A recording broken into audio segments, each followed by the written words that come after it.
Get cool stuff for what you were going to do anyway. Drink beer.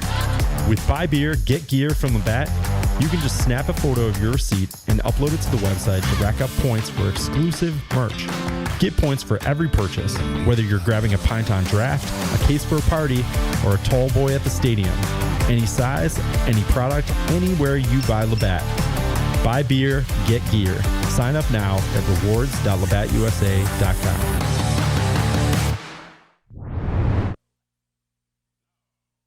Stand back for your own safety. Steve, what's up? Congrats on the win. Thanks, Steve. Where Paulie at? Here we go. I'm checking out. I will respond to you, but I'm done for the week. I'm done. Steve is my favorite part of the show. How's that? Yes. I like that. Thank you. Thank you for saying that. Check for sound. Pleasure to be on there talking with Paulie, man. He's a good dude. I'm an idiot. I'll just shut up and let you talk. I was trying to help. And shout out to Tupac. 3, 2, 1, and This is Orange Nation. Well, hello, Paulie and Steve. With Stephen Fonte and Paulie Sibilia. Check it out. Good afternoon, everyone. Glad to have you with us. Alongside Paulie Sibilia, I'm Stephen Fonte as we welcome you into a Monday edition of Orange Nation. It is Monday, which means Mike McAllister will join us coming up at 12:30, and then 1 o'clock. Vinny Lobdell in studio as we kick off the second hour, talking Cuse basketball and all things NIL. Plus, we'll mix in your phone calls throughout 315-437-7644. What's up, Paulie? Not much. How was your weekend, Steve? My weekend was just fine. It was just fine. Did you watch the Masters yesterday? I did not. No? I was watching baseball because I'm a fan of that. Okay. Your Jason Day pick was pretty good. He didn't end up winning, but he was at or near the top of the leaderboard much of the weekend. Yeah, didn't play great yesterday, but I'm glad he didn't for your sake. If he won and you didn't put the money on him, I would have felt badly for you. But yeah, Rory got it done over Scotty. It was an interesting weekend to say the least. Scotty was 12 shots back going into Saturday and very nearly pulled it off. But Rory goes back to back. Saturday was a big day inside the Dome. Men's and women's lacrosse game did not want to end. One of the best women's lacrosse games you'll ever see. Men's lacrosse picks up an important win, bounce-back win after losing to North Carolina, and then the spring game at night. Were you at the spring game? Did you have a chance to go? I did not get there. No, you didn't have a chance to? No, I was very busy. Vast responsibilities. Yes. What are you looking up? You're like, I'm busy right now. I can tell you're hard at work. Yes, we have a technical issue. And okay. We could just maybe keep talking. Okay. I thought you were looking something up for the show. I was wondering what you were so intently doing. No, I just got a text message as we were going on there that we were having a little technical issue. See, you have so many responsibilities. I didn't even notice. Yeah, no, you clearly did. Well, I thought you were looking up something that you wanted to get to about, NIL or college basketball or the portal or something. I was working on something. Okay. All right. Are we good now? Yeah, I'm all set. All straightened out, Steve. Good. Are you worried about the portal? Worried about the portal. I think when you look, let's just take this away from Syracuse for a second. When you look big picture, right, and you see Louisville this weekend grab two guys, highly touted guys, out of the portal for a combined $9 million. That makes me concerned. Yes, that is more than any report of what Syracuse paid for its full roster last year. Right, that is a concern. And that's what I saw the reports out over the weekend about the amount of money they spend on these two guys is more than 70% of teams spend on their rosters. So, again, Syracuse aside, that is a concern, I think, for college basketball in general and for parity. Miami's not messing around either. They've gotten two players that are good out of the top 50 also. Right. And we saw Miami do that last year too, which was throw a lot of money at a few guys, 2-3 guys, and then build your team with nice pieces around them, role players around them, but go with kind of a big three like we saw for so many years in the NBA. It was get your big three and then get your role players to complement those guys, your complementary pieces. That is certainly one way to build a roster, and you're seeing that. I'm curious to see what Louisville does with the rest of their roster. Is it going to be the same thing? Is it going to be just those two guys? Sounds and like then they got a complementary bottomless. pieces? It sounds like they got a bottomless pit this year. That's where I was money. going with that. It does seem like that. So are they going to just continue to spend? And, so when you hear Syracuse is going to be in the top 6 in the conference, I find that hard to believe. There's not a lot of room for error there. They may have been in the top 6 this past year with what they're about to spend, but I have a feeling they're 2 years behind. Yeah. I mean, you're certainly not going to outspend Duke and Carolina, and you're certainly not going to outspend Louisville at this point. And we know SMU's got a ton of money. Miami's probably got it. So on and so forth. And I know people are tired of listening about this. So, and us talking about it, I'm tired of talking about it. We don't have to talk about this other than to say, when you say, are you concerned, there's this trickle-down effect, right? Because, we all looked at JP Estrella, for instance. We're like, man, he would be a great fit at Syracuse, and he's got the connections to Jerry, and there were a lot of boxes that he checked, and there was a lot of it seemed like there was interest on both sides, but at the end of the day, he goes to Michigan. Like, Syracuse can't compete with Michigan when it comes to, if Michigan wants somebody, they're going to get him. In this case, Louisville wants those guys. Like, Syracuse isn't spending $9 million on 2 players. It's just not going to happen. So when you say, are you concerned about the portal, I think from that aspect, if you're a Cuse fan, I think you have to be. Yeah. Well, you can't ignore it either. Yeah. Like, now we're hearing reports Syracuse was closer to 7 last year. Yeah. And it's a problem if you want to get better, because you're going to have to outspend people. And I'm not seeing Power 4 players right now on Syracuse's incoming player list. Yeah, I saw, and you probably saw the same thing. There was an anonymous coach that was quoted over the weekend, and the tweet on social media was kind of making its rounds about, there are guys in the portal right now that averaged like 3.5 points last year that are commanding $1 million. Well, you don't have to pay them either. Well, no, you don't. But when you look at, Syracuse got a guard from McNeese State, and and he had been to a couple other Big East stops before that. What does that say? I mean, if you can't get the clear-cut top talent because you're being outpriced, you got to be able to build a roster with guys that fit. And we could talk about this piece that was added over the weekend and Garwey Dual from McNeese State. He does check boxes that Jerry was looking for. We keep going back to positional size, right? He's 6'5". You keep going back to defense. He's known as a top defender. He checks some of those boxes, but he's also not, among the top point guards in the country, right? And if you and those guys are going to the Michigans and North Carolinas and Kentuckys and so to get back to your initial question about are you concerned? Yes, I think you have to be concerned just as a basketball fan. Forget Syracuse fan or whatever school you root for.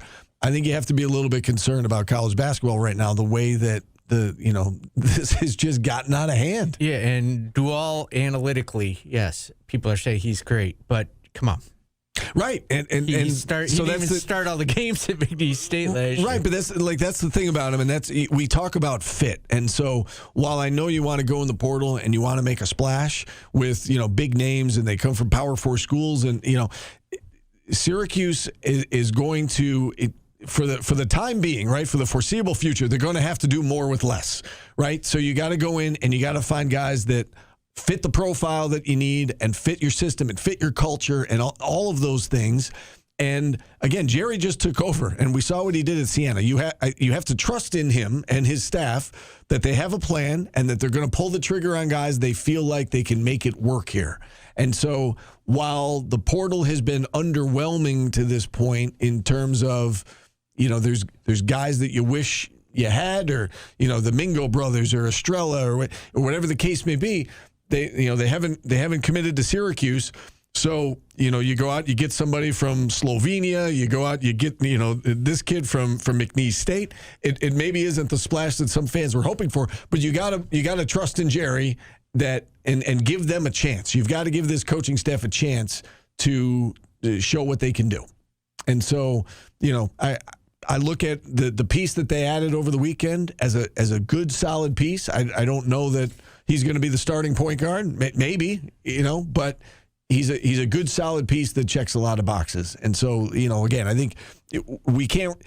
The tough part of this is that, just all the information kind of trickles out. We don't have the complete picture yet. And so when we have the complete picture, we'll have a better idea of, Well, yeah. But you also have to make a splash because this fan base is 5 years without a tournament. And if you come rolling in with a bunch of... Here's the thing, though. Like, I was reading today about Jalen Cox, the Colgate point guard. And he's looking at some big-time schools, Kentucky, Maryland. Kentucky included. Here's the thing. If he does commit here, fans are going to be saying, like, oh, great, we added the Colgate point guard to the Siena players. I think they could discern. And if he doesn't come here, people are going to say, how'd you let the Colgate point guard get away, right? Well, clearly, if Kentucky wants him, they're going to get him.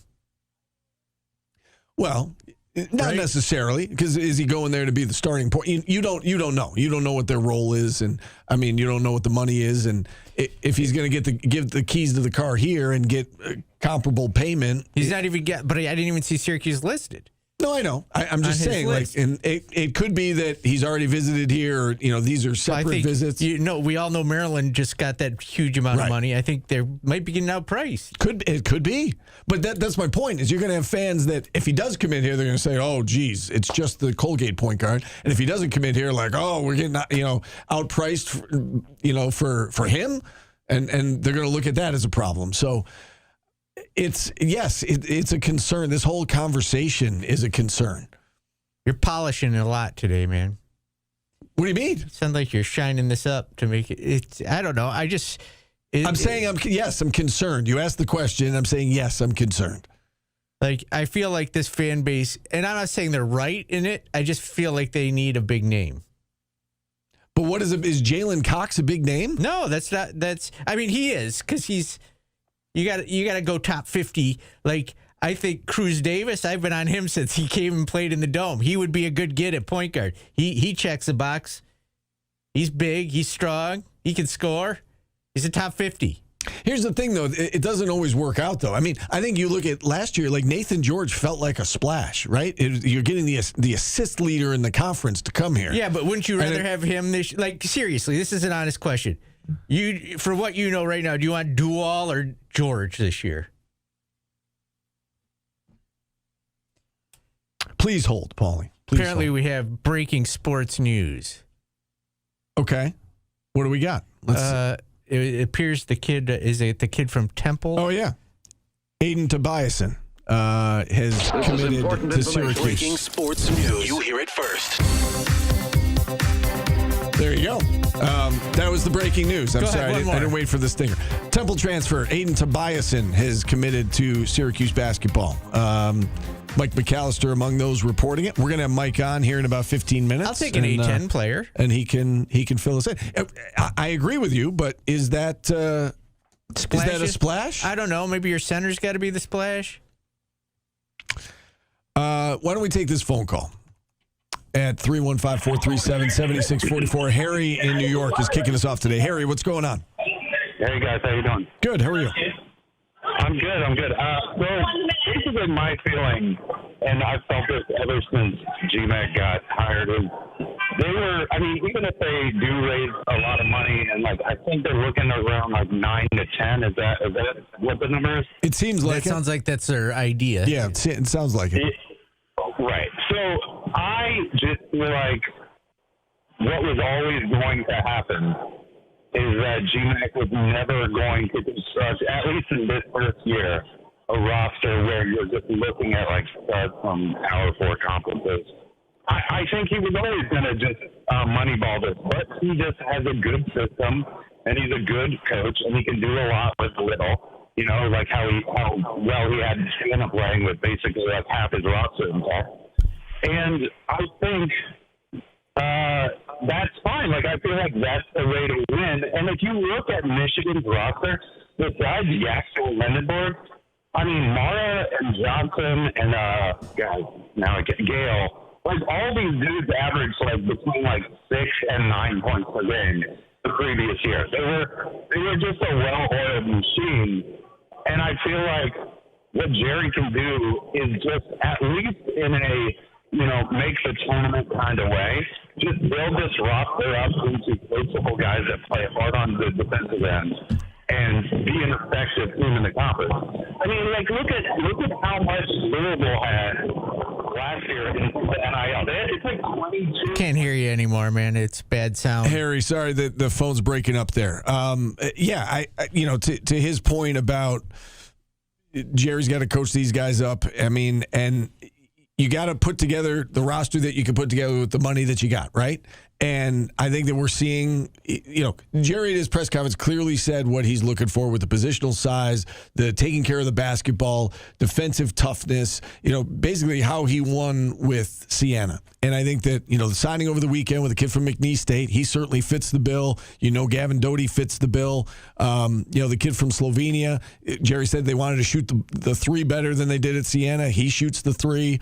So, I think that, again, he's gone out, and the pieces they've added have been guys that fit the profile that he kind of laid out, a week or two ago. Kid from Temple, Aiden Tobiasen, 6'5", 2 seasons at Temple. It's a good school. 4-star transfer from 247, according to Mike McAllister. 15.3 points a game, 3 rebounds, 2 assists, 1 steal. 48 from the floor, 34 from 3. 34 from 3, but 41 his freshman year. Played a little bit less as a freshman. Played 20 minutes a game versus 35 minutes a game. And that could be a case of you move up the depth chart and move up the scouting report a little bit. And, your looks aren't quite as good. They rely on you a little bit more. Maybe, your volume goes up. But he was 41% from 3 as a freshman, 34 last year. His scoring, though, went up from 5 points per game to 15 and change. So, 2 years under his belt. He's got 2 years of eligibility left, or maybe 3 years of eligibility left if this 5-for-5 goes through. And there you go. So you can add another guard into the mix. And if there's one position that you look at right now with Syracuse, I feel like you need a starting point guard, and maybe, and I'd love to know if the plan is for Dual to be the starter. It still feels like you have a good complement of guards right now on your roster, other than a dynamic starting point guard. It seems like Dual is more of a defensive-minded guard who can score a little bit. But I think that you're good right now at the 2-guard position. It seems like. Yeah, and we also don't know if they're going to move somebody to the point. Correct, and we saw him do that. Right, we saw that with Michael Benajay. That Jerry was successful in doing that. Tobiasen is a combo guard, so right. You never know. We'll all let it play out. It's just, I feel like year one, with all the NIL talk, that hey, we're gonna compete. This has been not the splash that you'd like, and I'm not saying you need to make a splash to win. It just makes life easier when you've gotten proven Power 4 players, right? Yeah, I think when you get a guy and you can say he's from, North Carolina or Wake Forest or Clemson, or even the Big East, and I know Dual played in the Big East. I think that helps a little bit with the name cachet, or how marquee of a pickup it is. But as we've seen, that doesn't always work either, right? I mean, you got to get guys that fit your system. And I think that's why we have to trust in Jerry and the staff and give them a chance to get guys who fit their system and see where they go. And again, the portal's been open less than a week. So, and I know some big names are off the board right now, but I think fans need to be patient, and we all need to collectively see how this thing plays itself out. I think and I'm just being me like I normally am. I think the patience is worn out. Right? Like, you can't mess up year one. Right. And that's why Jerry said, you don't have to get it right all the way, but you better get it right some of the way. And, I understand. You want to sell tickets. I understand that you say the patience has run out. This coaching staff just got here. Yeah, I know, Steve. I know that. You know that.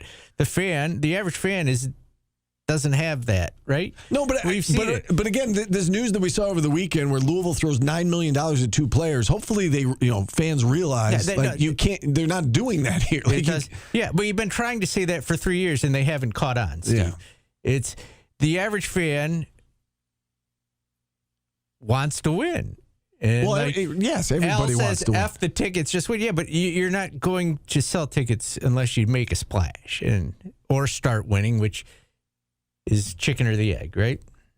Yeah, I don't know that they need a top 20 recruit to come here to sell tickets. I do think that there is a lot of excitement right now with Jerry. It does make it a lot easier. Well, sure it does. Yeah, sure. Yeah, no, I'm not meaning to raid on the parade here, Steve. I'm just saying it's going to be difficult the way this money's breaking out so far in NIL. Right. And again, I'll just remind you that it's only been 6 days in the portal, and it's a week tomorrow, and the roster is not complete yet. And these things take time. So everybody's got to be patient. And I know you're right. Patience is wearing thin across the fan base. I get it. There's frustration. There's disappointment. But everybody's got to take a deep breath and collectively see. And I look at these individual additions that they've made. They all seem to be solid pickups, like in and of themselves. And when you put them collectively together, I think that's what you're saying, is that there's not that one splash addition that they've had yet. But each of these additions that they've made, there's a purpose behind them. They've made them for a reason, and you can see why these guys are on the roster. So, again, before we judge it or say that it's going to be tough to sell tickets or whatever. No, it is. Like, I'm just saying, I'm telling you, the average fan isn't thrilled right now. That's probably true, but it's a weekend. Okay, I'm just telling you. Yeah. Let's take a time out. That was our opening drive, brought to you by Burdick BMW Cicero. You were glazer. I don't know why you say that. I said I'm concerned. How's that glazing? Sounded like the glazer in chief to me. Okay. I think that, again, each individual player, I think, belongs on this roster. And there's a reason that they picked up these guys. They're not just throwing scholarships at guys to fill a roster. Yeah, I know that. But they don't have the big splash yet. And maybe they will. Cruz Davis, let's go. All right. We'll take a time out here. We got Mike McAllister coming up in about 10 minutes. Back after this on ESPN Radio. Dave Anthony here for Romano Toyota with what just may be the best offer we've seen in years on a new Corolla. You don't know if they beat them because of starting job or backup job. Do we want to? We have Vinny here already. Can we push Mike McAllister to 45? Oh, you want to just bring him in now? I don't know. Let me find out. Do you think Cruz Davis is a splash? No, I know he's good, but like, you think most fans would be like, "Oh, Cruz Davis is coming"?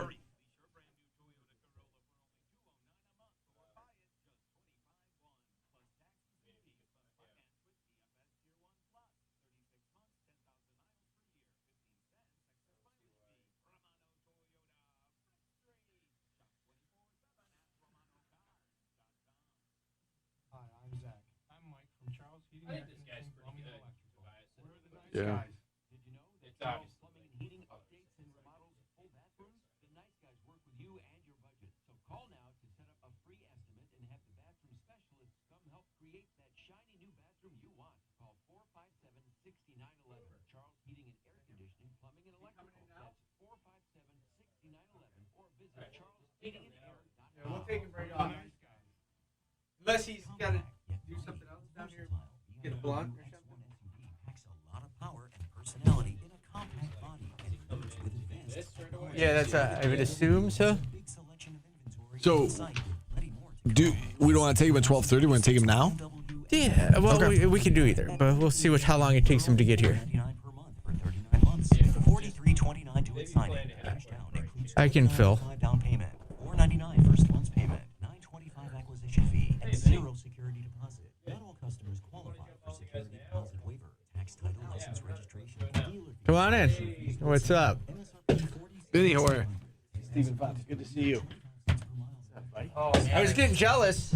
You're going on every other show in America. You'd be the first. You just gotta call me.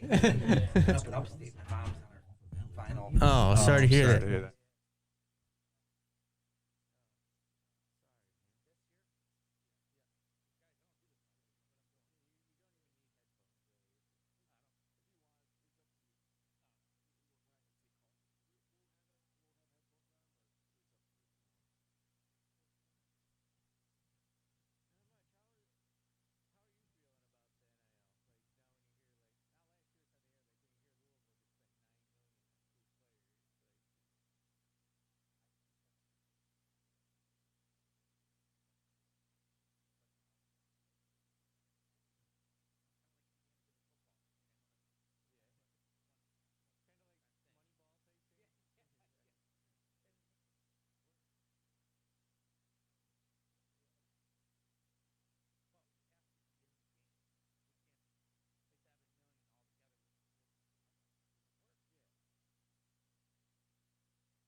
Steve, I think you're going to like this. 1988's the year. Top 7 songs. Number 7, Endless Summer Nights. Richard Marx. Richard Marx. You seem like a Richard Marx fan. I'm not gonna lie. I like a little Richard Marx. Sure, this takes me back to my childhood. Yeah, it takes me back to my junior year in high school. Your childhood. Well, I was 88. I was 12. So there you go. All right, we're going to bump up Vinny Lobdell. We mentioned he was going to come out at 1 o'clock, but he happened to arrive early, and so let's bring him right on because we're talking NIL, we're talking college basketball, we're talking Cuse. So we bring on Vinny Lobdell joining us in studio here. Thanks for coming on, first and foremost. Oh, real pleasure, man. Really Great appreciate to be being here. We talked at length in that first segment about the news from over the weekend. Louisville spends $9 million reportedly on 2 players. And Paulie said, he asked me, he said, "Are you concerned?" And this isn't even a Syracuse, this is Syracuse aside. As a college basketball fan, I'm a little concerned when I hear that. What's your reaction, Vinny, when you hear Louisville throwing around $9 million for 2 guys? It's amazing. I mean, but I think a lot of schools are doing that. I think you've seen it with Duke. I think last year Duke spent $27 million. I think that's an unclaimed number. I think Flag or Donabasta from BYU made how much? He made $7 or $8 million. Something like that, yeah. So, I don't think Syracuse will be in that range. But the reality is I think that's really where coaching and recruiting and all that stuff comes into play. I don't think we have to pay people $9 million or $4.5 million per person to come to this level and play basketball. I think we can find our way without that. But it's crazy, man. It's not something that how do you coach a guy like that that's coming in and making more than the coach probably? Yeah. Another thing to look at. Right. Yeah. And Kentucky is a perfect example of they had a huge payroll and it didn't really work. They got to the tournament, but it was a short stay in the tournament and certainly didn't get their bang for their buck, so to speak. So you've obviously been in the news quite a bit lately with this. You're trying to rally some support here locally and trying to put together a group of 25 to 30 people is what it's been reported to help raise $4 to $5 million or so. What made you want to step to the plate and be the leader of we got to do something here. Let's make it happen. Yeah, for me, I just want to play my part, right? Like Syracuse and the community is really, really important to me. I don't think anything really signifies Syracuse like Syracuse basketball and Syracuse football for that matter. And so, what I'm doing now is following the lead of the university. I think the university is really going to come together with a new leadership and bring together a great NIL that we can all follow and get behind. I think that's probably been why we're behind in NIL, to be honest, is there hasn't been a real program. And I really do believe the new chancellor, the new AD, the coaches are all going to come together and really work together for once. Be nice where everyone works together. We put egos aside. We all work together as one program, one community, to raise money for the full program. And, I have not had the chance to understand what that really looks like, but from what I understand, that's what's coming. And that'll be great for the program and great for the community. For me, it started with Jim Boeheim, right? Jim was the most famous guy in Syracuse. I was a young guy getting, brought up on Jim, and I loved watching him. I loved his attitude. I loved his response to media. And so ever since then, my kids loved it. I followed it, and it's been a real pleasure to be a part of it and be able to give what I can give. We were talking a little bit before we came on, and, you said that not just you, but, anybody who donates to the program, it's easier to donate when you have belief and trust in who's leading the way. And you brought up, the Chancellor-elect Mike Haney and new AD Brian Blair, and I know Jerry McNamara, from his previous time here, even though he went away for 2 years. And it seems like all three are in lockstep with what the plan has to be. And so are you seeing that the reception with those that you're working with and those you're trying to recruit to try and raise money, does it seem like it's a little bit easier to convince these people because there is trust in the leadership? Yeah, I mean, I think, from my relationship with Chancellor-elect Haney, he's very entrepreneurial-minded, and he understands, I think, that sports are very important too. Not that the previous chancellor didn't. I know this one much better. And I don't know Mr. Blair well, but I know that he's got the mindset of, we need to be relevant. I do think Jerry and Fran will work together, which I think is great. If we can bring them all together and everyone's supporting each other. I saw that in other universities that I went and visited at Clemson. It was a great, great experience. That's what we have to do, man. We have to come together as a community. And what I think is so important is it's not just money. For me, yeah, we can give some money, but it's getting the community behind it. Because when we invest our money, normally we get behind something. And why I think Jerry was so important, not that other coaches couldn't have came in and helped and raise some money, but we trust Jerry here. We've seen it. We've experienced Jerry's grit. We've experienced his determination. We've experienced him winning a championship. He comes from a blue-collar town, just like Syracuse. And I think that resonates here locally. Can Syracuse compete at the level? I know we're not going to ever be a Louisville, but can they make a splash? Are they going to be able to even get a player in? Unless there's some sort of rule set up in NIL. Yeah, I mean, I think that you'll find once Syracuse has a conduit and a real good strategy, and I think they're very close. I think you'll see a lot of people come out, and you know what, winning creates momentum. And so we had to go out there and win. I think Jerry really demonstrated that even with no NIL, look what he did against Duke, right? I mean, let's face it. Maybe Duke showed up and they weren't ready, but the reality is he played with Duke with 5 guys. And I think what this is about is it's like you see the super teams in the NBA. They're making all this money. Those guys don't win a lot of the times. Why? Because you're dealing with a bunch of different egos. If we can bring the right players in that play the right roles, I think Syracuse can be very relevant and play with anybody in the country. And then the next question is retention. How important is it going to be to get the money to retain these guys if they actually do come in? You're getting people from Temple and whatnot, and you got to be able to keep them. Yeah, you really do. I mean, I think that's what was interesting is you saw Gavin Doty, who I think is probably one of the most sought-after guys in the transfer portal after his performance. He followed Jerry probably for less money than he could have got elsewhere. And that comes down to belief. That comes down to, building a program that people believe in and want to follow. Again, I don't think we're always going to be able to write the big checks, but I think if we have the right program, we create the right culture, and the fans get behind it. There is no program like Syracuse basketball when we're winning. You go to the Dome, that's why kids want to play there, right? And I think once we get to that point, we will get back there. With this program, with this administration, we will get back there. That's what they want. They want to play in front of 25,000, 30,000 people. Yeah, you talk about Artist of the Day going back to 1988. I mean, that was, coming off the Final Four and the lost Indiana in 87. And you're right, Vinny. It's, there's nothing like the Dome when it's jumping and when it's electric. And, there's the hope of everyone to get back to those days. Tell us about this the GMAC Challenge that you've got going. Well, we've what we're doing now is we've kind of put that on hold because we're coming up with a full strategy to go into the NIL. So you're going to hear that from the administration at Syracuse. That should be coming very soon. But we've raised a ton of money for it. Everyone's very, very excited about it. And now we'll have a whole platform and a place for people to donate and make sure their money's going where it needs to go for the university.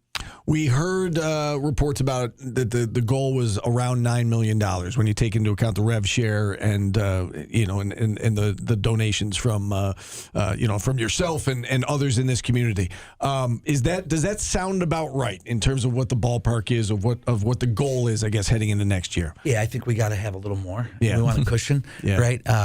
I think that what you'll find is people are excited. People want to be involved. So once this platform comes out and people really have a good understanding of where they need to donate, I've had people from all over reach out. Amazing. I had ushers come up to me saying, hey, I was at Upstate with my mom just recently, and I had people, security guards, say, hey, we see what you're doing out there. How can we be involved?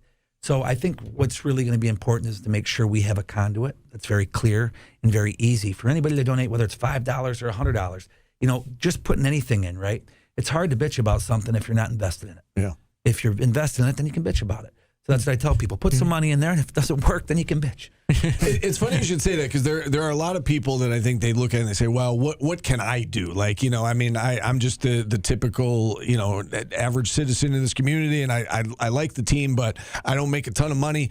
But you're saying every little bit helps, right? I mean, how can those fans get involved and how can they, how should they give to the program? Part of it's just showing up, man. Yeah. Showing up and showing the support for these guys, even when things are tough, right? Because listen, it's a transition. All this is a transition. It's tough. But showing up and being there for the program, I think, is really, really important. Every dollar matters, right? It really does. And that's what we've seen. I mean, look at what this challenge we put on. We had people donating 50, 100, that had never donated before. And that's really important because getting those people involved, then they get involved, they see we can win. Yeah. What happens? Continued involvement. They want to be more involved. And, I think we live in a community that this is our professional sport. And if we get behind it, Syracuse football, Syracuse basketball, all the Olympic sports, this is what makes the city so great. So we all have to jump in and support it. And that's why my family's doing that. Vinny, your son is on the team and, getting outside of the NIL. What has that been like for you watching, that and, just the experience for him? Yeah, Noah's a great kid. He's someone I'm really super proud of. He walked on, gets the crap kicked out of him every day, knows he's probably never going to get on the court. I couldn't do that, right? That's just not how I work. So I've been really proud of the man he is and who he's become as a person. it's been really hard on him. You know, in this community, you get a lot of hate. You get a lot of, here. You get a lot of that stuff. But, you know, I think that without adversity, nothing happens in life. And so going through that, I think, has been really good for him as a man. But I think he's also seen how important it is to the community, you know. And so, I couldn't be more proud of Noah. I couldn't be more proud of what he's gone through. I couldn't be more proud of what he represents, showing up every day and doing the work, knowing that he's not going to have the same outcome as other people. You know, you brought up the hate, and there is a higher standard for basketball players at Syracuse in a lot of places. And, you know, your son's on the team. Does that stuff reach the players at a level that, you know, that we need to probably work on something to help these kids with even just mental health issues? Well, yeah, I mean, listen, I think nowadays, put sports aside, just social media in general, there's such a vitriolic movement around social media, you know, and everyone thinks they have to live up to certain expectations. In reality, it's all chasing after the wind. You know, with Noah, I've just seen tremendous hate. I mean, we've gotten to a point where there's been a lot of real negativity. But, you know, I told him most people would change, you know, roles with him in a heartbeat. Yeah. Show up every day, do your best. And that's all you can ask. And I think, again, it goes back to, like, for him, going through a certain amount of adversity is good, because when you go through that, you see that a lot of it makes you stronger.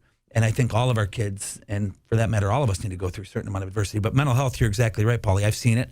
I see how it impacts a lot of athletes in general. I mean, you look at these athletes who have had great careers and then struggle, and they really struggle with mental health. It's a great perspective from you and a great answer. You know, we talk on the show about if NIL is sustainable, the numbers that we're seeing right now. We threw out the 2 players for $9 million to Louisville. Do you think there will come a day, Vinny, when there is a salary cap, or, you know, when there are some restrictions in place so that the price tags just don't keep going up and up and up and up? Yeah, I mean, I think they definitely have to have some type of bargaining agreement. Like, you think about the NBA, right? I mean, we have to have a position where these guys can't play. You pay them all this money, next year they're jumping to the next school. Right. So, you know, I'm not smart enough, or what should I say? I don't know enough about the underlying of what's actually happening. But what I will tell you is they have to change at some point, because it's not sustainable, in my opinion. And I think that's why you will see something happen over the next few years. But even with the transfer portal, I mean, we got to fix that, certainly, because, you know, you're paying all these guys this money, and you're basically, if they have a great year, you're out that player. Right. There is that proposal on the table right now about, well, there's 2 different things. There's the 5 for 5, where you get 5 years to compete, 5 seasons of eligibility. And then there's also you know, some have suggested the one-time transfer, that you get to transfer once and play right away. But if you transfer twice before you graduate, then you would have to sit out a year. Do you like that idea? I think it's better than where we're at right now. Step in the right direction. Right? Anything's better than where we're at right now. Yeah. Any other final thoughts, Paul? I'm good. Okay. Anything else from you, Vinny? I mean, the floor is yours. No. Guys, this is great. I love what you guys do, Paulie. It's always awesome seeing you up at the Dome. And, you know, I think as a community, we have to be supportive of the program, and the entire program. It's really important now. If we don't do it now, my concern is what happens later. Right. I just thought of something I got to ask you. You have a seat next to someone at the Dome. That we had a caller a couple weeks ago say that he is a distraction sitting courtside. You know, I've never even seen him yell or anything. I've seen him clap and stand up, but anything, you know, has he been, you know, you're sitting right next to him. Yeah, so Mello is nothing but a class act. He's someone that really, you know, the refs come over to him. I think it's great to have an NBA Hall of Famer on our, you know, on our sidelines, right? Because when he talks, sometimes people go, oh, maybe Mello's right? So, you know, Mello's nothing but a class act. He's a father that watches his son and wants the best for the program. And, you know, I tell people a distraction, and he's the best damn thing we had, you know, could have sitting courtside. You know, he brings a lot of excitement, and, you know, I think that this year is going to be really, really an exciting year for the program. Yeah, you said it, Paul. He can sit wherever he wants. If he wants to sit at center court, he can sit at center court. Vinny, job well done. Thank you so much for coming on. We appreciate it. Keep up the good work, and anytime you want to come on, open invitation. Great. Appreciate that, guys. All right, Vinny Lobdell joining us here on the show. We'll get to Mike McAllister next on ESPN Radio.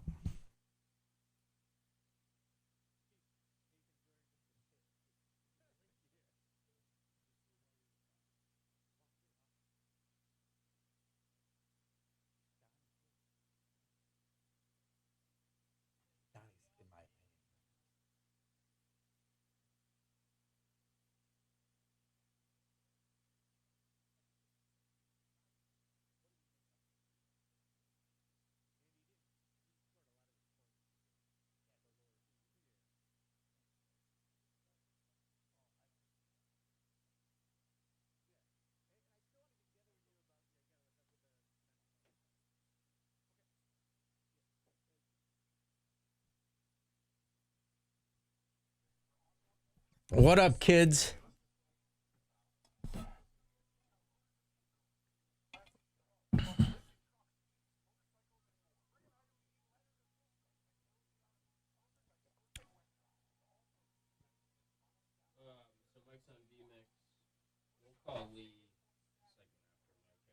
Okay.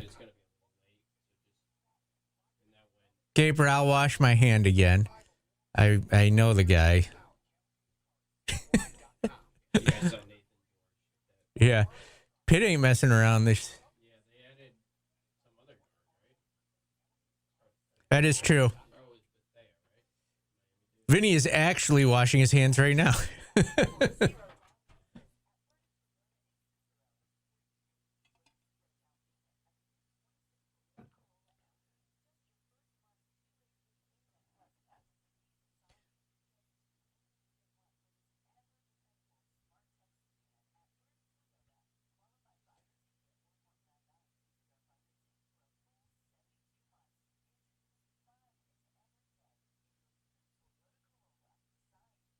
I should be nicer to the fan base? Shut up.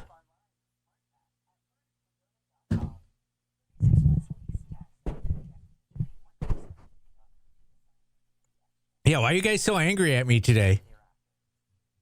Because I asked if Mello was a distraction? It's people agreed with that guy on our social medias.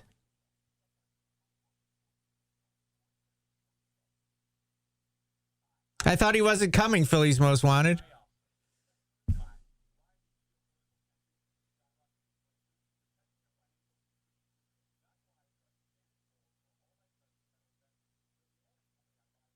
Jeff Cable, I don't know, is the issue, hey, down where he's had some bad luck, man. He shouldn't have his job still, but that's good luck for him, but he's had some bad luck.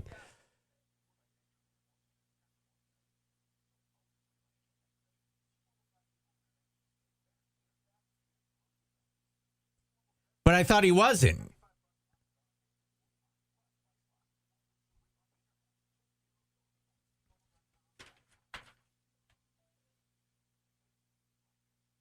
We'll get to it, Ryan. Jesus. Holy crap. If you guys want to do a radio show, do one.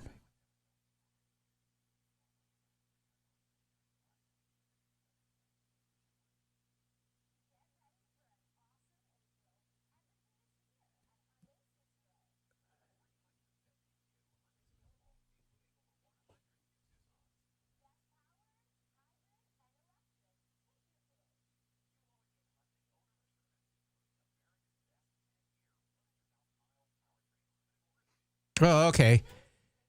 Spin zone.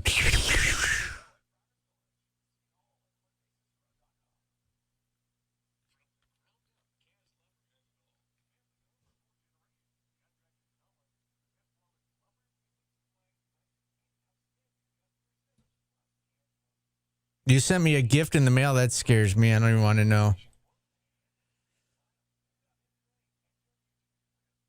Yeah, I don't even know what I did today.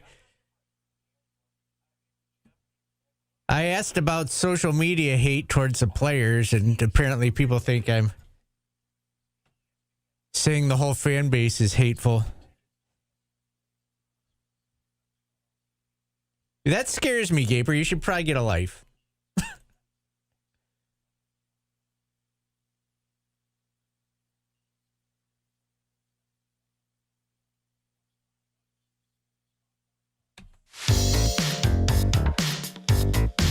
Rocket to you, Steve. Number 6 on the Billboard charts in 1988. This one's going out to Philly's Most Wanted. A long-distance dedication request. Shooting them out to once a day. Rocket to you. All right. Let them cook. Okay. No, don't. Let's go back-to-back guests here as we bring on Mike McAllister from CuseNation.com. Mike, we appreciate your patience and waiting, and thanks so much for coming on today. How was your weekend? It was good. I mean, Vinny's bringing millions into the program, so I can take a back seat to let him do his thing, right? All right, let's start with the latest acquisition out of the portal, and that was I was going to say the latest one was Garwey Dual, but obviously the kid from Temple committed today. Let's start with what happened over the weekend with the kid from McNeese State. What can you tell us about him, and what should SU fans like about this addition? One of the best on-ball defenders in the transfer portal. And if you read Evan Maya, he raves about the kid. He put out a list over the weekend of his top 10 transfer portal classes to date and put Syracuse 8th with one listed 5-star caliber transfer, that one being Garwey Dual. And it's his defensive metrics that's a large reason for that. But I also think he's better than people think offensively, just because they look at the 31% three-point shooting number and immediately think he's garbage offensively.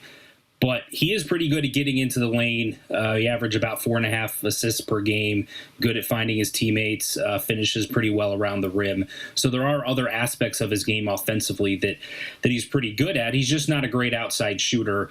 But when you start looking at his numbers, he kind of compares favorably to a Quadir Copeland during his 1 year at McNeese State. I think Quadir was about 9 points and 4 assists per game, shot 16% from 3 during his 1 year at McNeese, and that shot up to almost 40% this past year.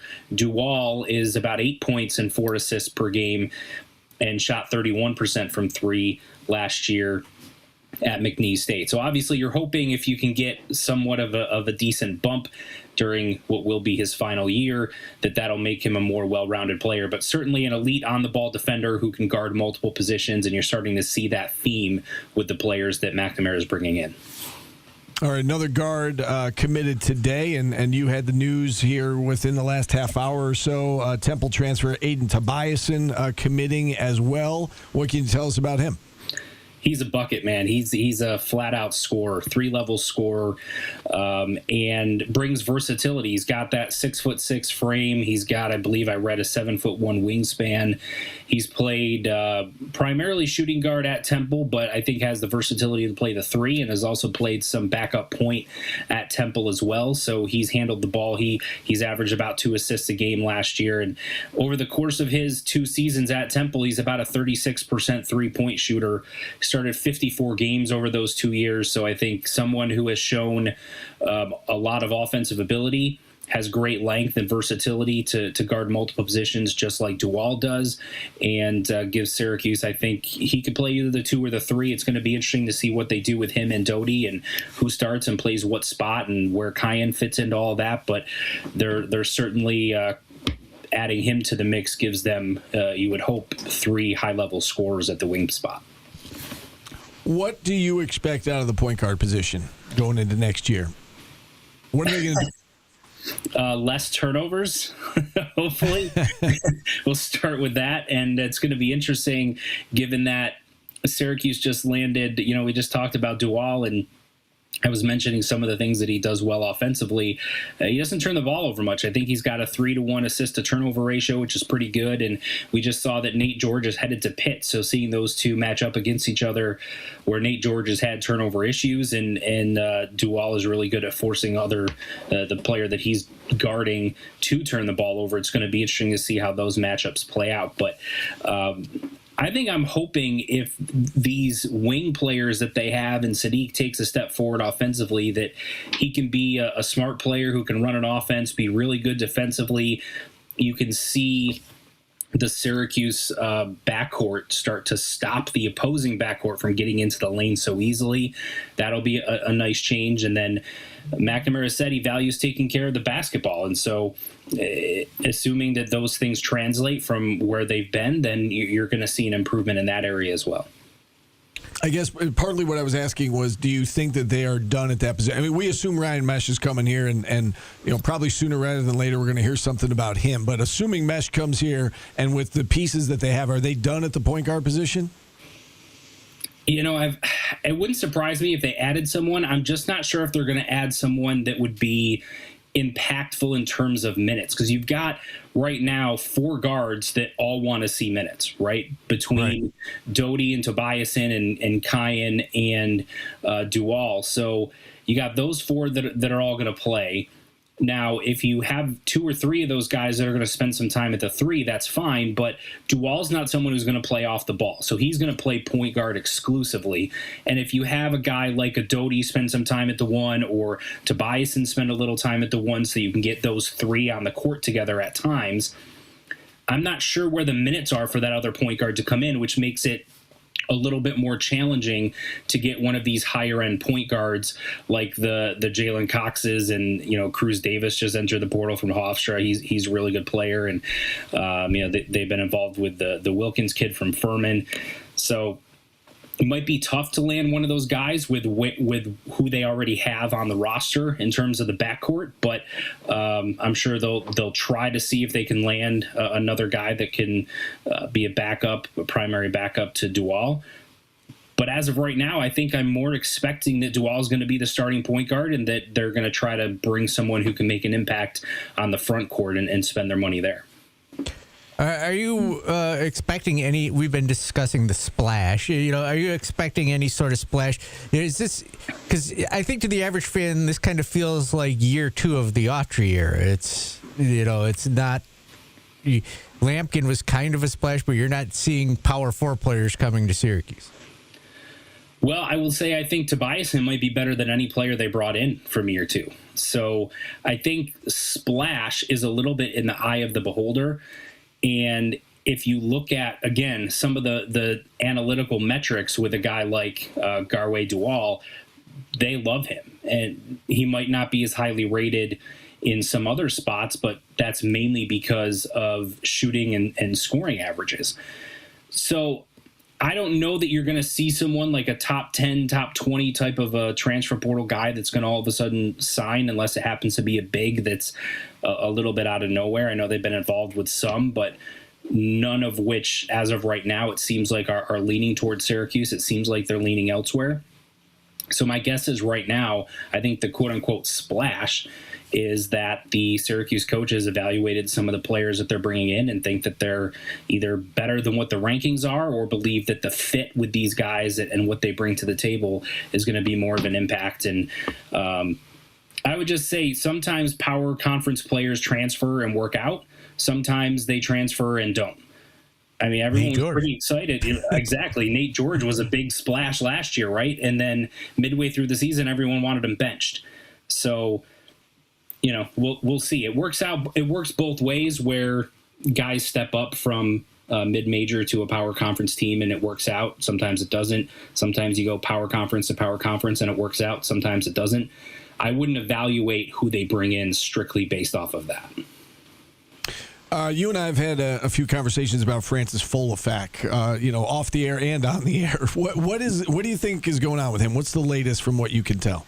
Well, there was some rumors that he was on campus over the weekend. I haven't been able to directly confirm those, but I think everyone kind of thought that he was going to commit to Syracuse and kind of be pretty quick, similar to what Doty was doing.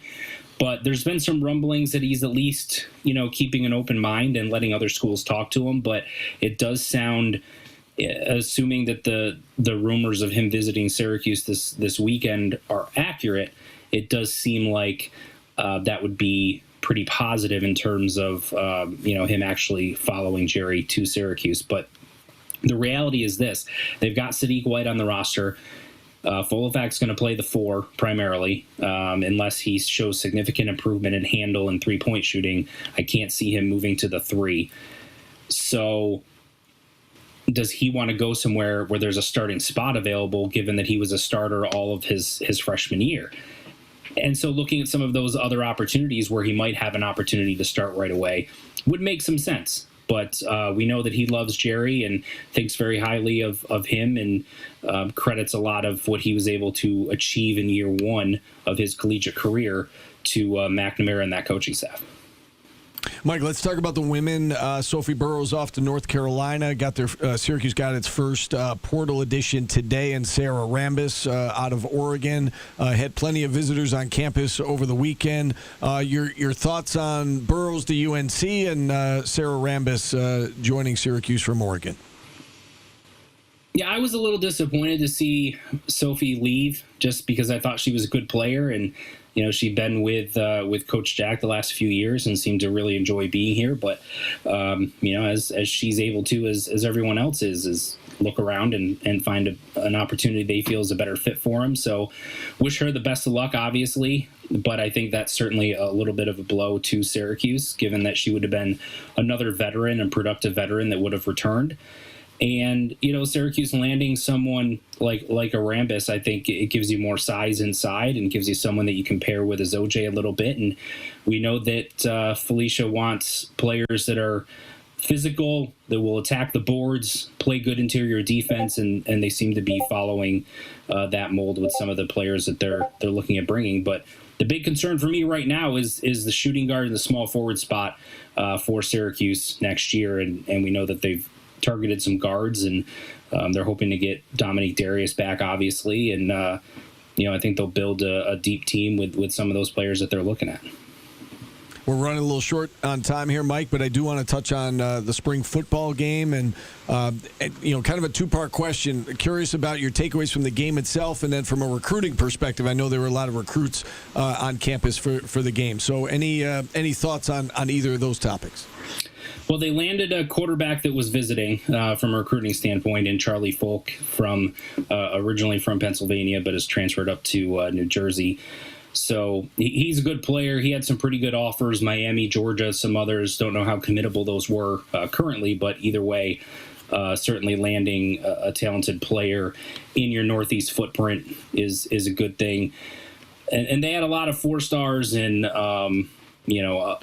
legacy recruit Arthur Jones, et cetera, on campus throughout spring ball. So it's definitely made an impact there. As far as the actual game itself, I was impressed by the skill position players that they had. I think the backup quarterbacks as well showed some positive signs. I don't think that they're going to push Angeli for the starting spot, but I think there was certainly, you saw enough there to feel like they had a significant upgrade in terms of the backup quarterbacks compared to what they were last year, which isn't saying a lot, but still certainly important as you're building the roster. And I just came away thinking that Cole Weaver is going to end up being a really good player for him this year.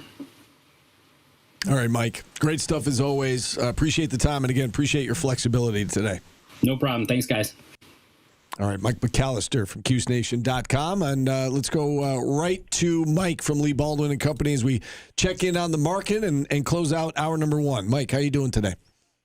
Pretty good, guys. Coming off a good week in the market last week after 5 down in a row, and we're off to a good start today. We actually opened a lot lower, but the markets have gotten progressively better as the day's gone on, and all 3 major averages are positive now. So if we can close here, we'll be happy.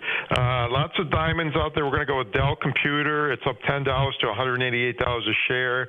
There's a rumor that NVIDIA is looking to buy a PC company, and Dell kind of falls into that spot. So some speculation going on today in Dell Computer.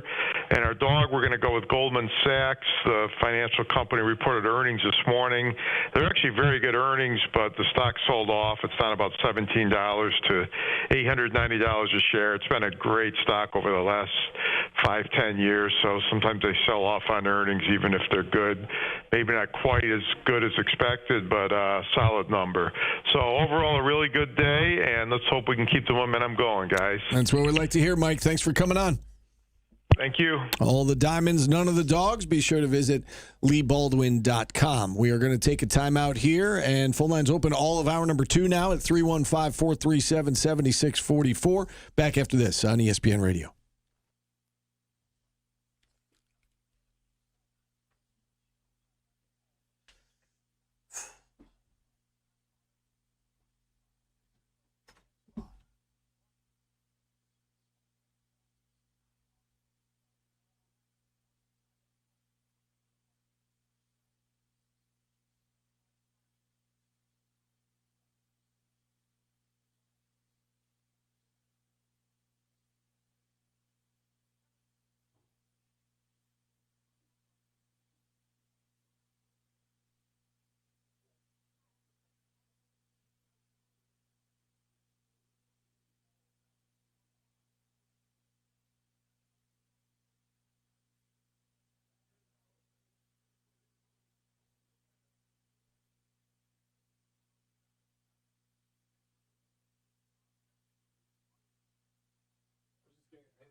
Uh-oh.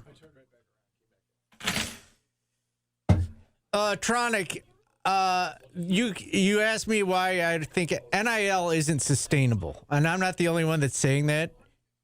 You pay your coaches out of ticket sales and the money your athletic program brings in. NIL is donations from people who get zero return on investment.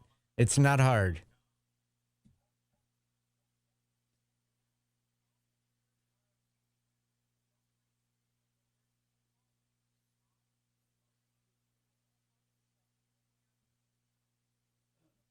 I like how you guys take personal shots at me. Keep them coming.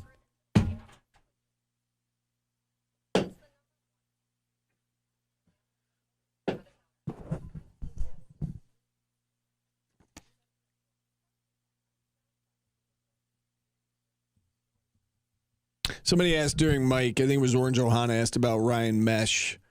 I would anticipate you're going to hear something on Mesh in the next day or two.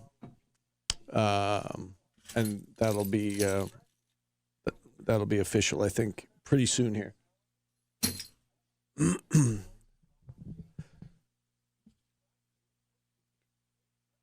Keep them coming.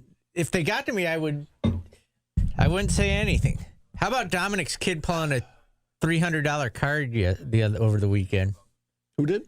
Dominic's kid. Oh, really? Yeah. What was it?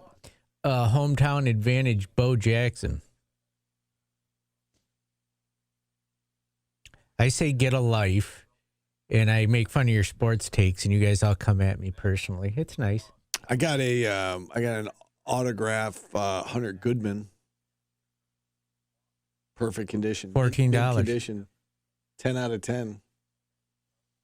If anybody wants it. You're coming up 44. Colin. Yeah, so we originally had Vinny Lobdell at 1 o'clock and McAllister at 12:30, but then Vinny came early, so then we I have that problem also, Steve. We had him on earlier in the show, and then we bumped Mike McAllister to 12:45. See, we're taking personal shots at me. I have that problem too. I can play that game.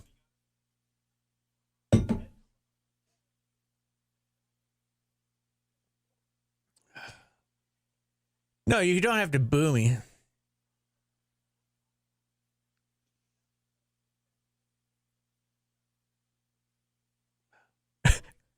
Okay, yeah. I call you morons over sports takes, and you guys all make fun of my personal life. Yeah, it seems to make sense.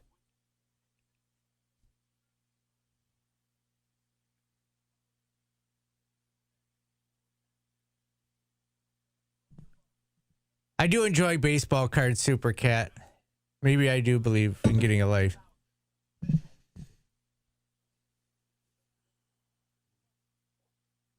It doesn't matter. No, I love my dog. You guys are right. Keep them coming.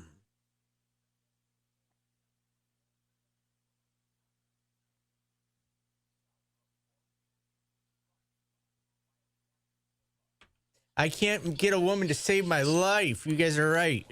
My dog is all I care about. It's Steve hates me.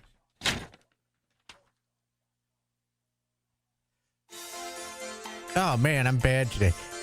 Hour number 2 is underway, but we're not there yet, Steve, if that makes sense. So it is the 1 o'clock hour, but we're not in it yet.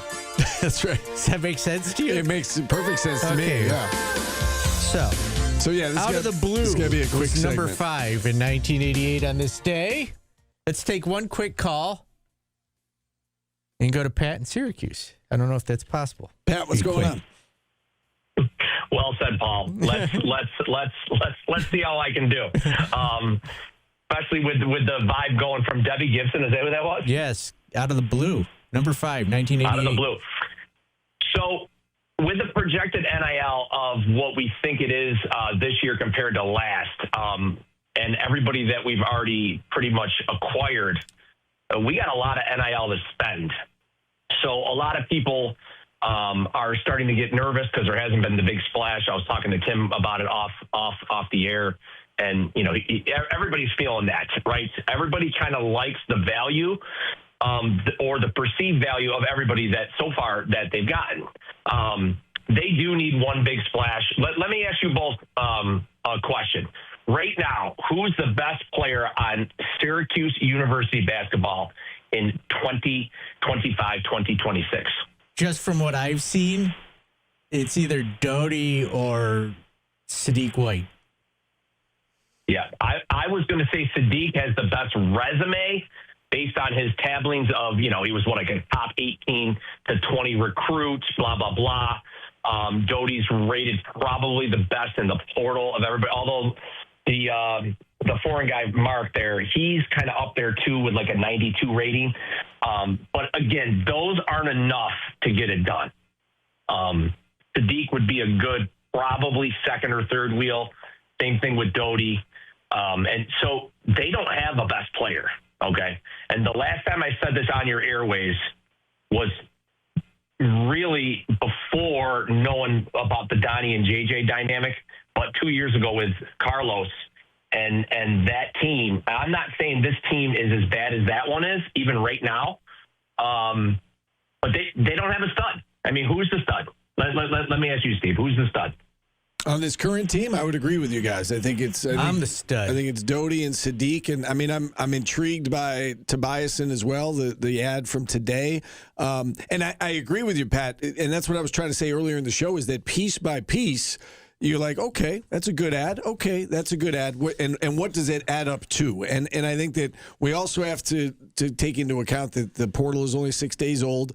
And the roster is not complete yet, but to your point, at the moment, yeah, I think it's Doty, I think it's Sadiq, and I'm intrigued by the player they signed today. All right, that wraps up our segment. Oh, he's not there anymore? We got Steve. Oh, okay. Well, I mean, we have an hour. We can find a way to get back on track. I'm good. I feel like I feel like we cut him off mid thought. I feel like there was more there. We ain't got time for that. I had time. His thoughts. I had time for you, Pat. His thoughts are time consuming. We have an hour. No, we don't. We have 50 minutes. Well, and we're not even in now. It would have been okay. The world is in 1 o'clock. We're not, Steve. We need to get into 1 o'clock right now. Just like the Cavalcade of Cars is this weekend. Proudly produced by the Syracuse Nationals Jammer Sports Pub and Restaurant. It's a car show at the Expo Center at the New York State Fairgrounds. Cavalcade of Cars, CNY.com for more info. Back after this on ESPN Radio.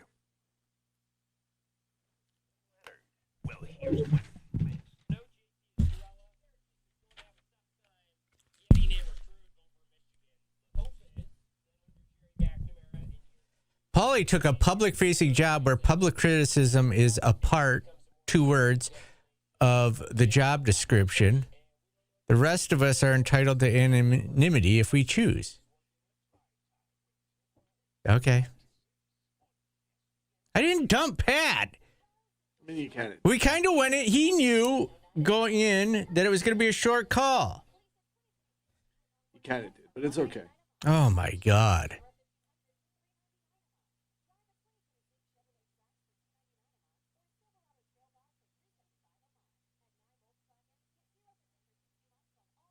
I didn't dump him.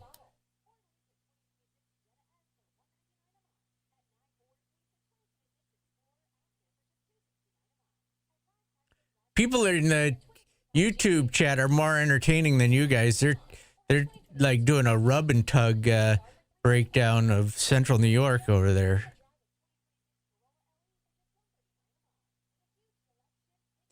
I did. I went back to the gym for the first time this weekend.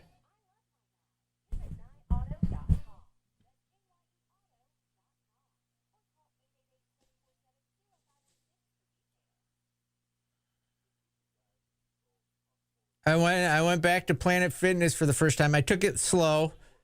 Did a little stationary bike, a little treadmill, some leg work, and a little upper body. I got to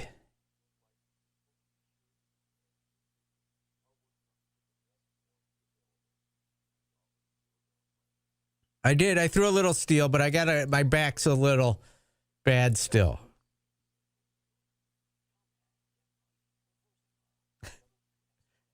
Yeah, I know. I feel like Steve's just joining the chat and just poking me today.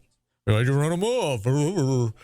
I mean, I can't wait to get rid of the callers. I don't think that's. I don't think that's a fair pretty statement. true. I think you hate the general public. No, not at I all. at least talk to them and let me talking It to helps them gets pass them the to time. It's insult less me. that I have to talk to you if we talk to the callers. This mic is doing that thing where it like slowly flops. It's really annoying. Okay, Just well, letting get you, over it. Just letting you know. I don't know if you want somebody to look at it after the show. You want to go work out with me? Not today. Today's the last day of the NFL draft show that we're doing.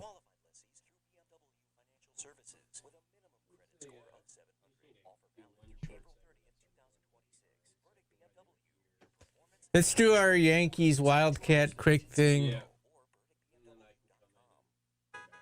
We could talk about Jazz Chisholm not knowing the rules. Yeah, what did he say, by the way? He said he thought he could tag the guy and throw to first to get the double play. He didn't realize that the run would have scored anyways. He doesn't.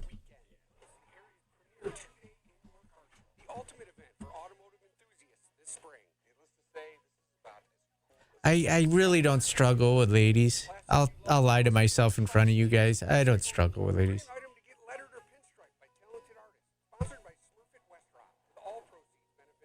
I'm sorry I don't come in and tell you guys about every aspect of you guys know nothing about me. Oh, I forgot to tell Vinny. I saw his kid at York. We will. We got to be quick here.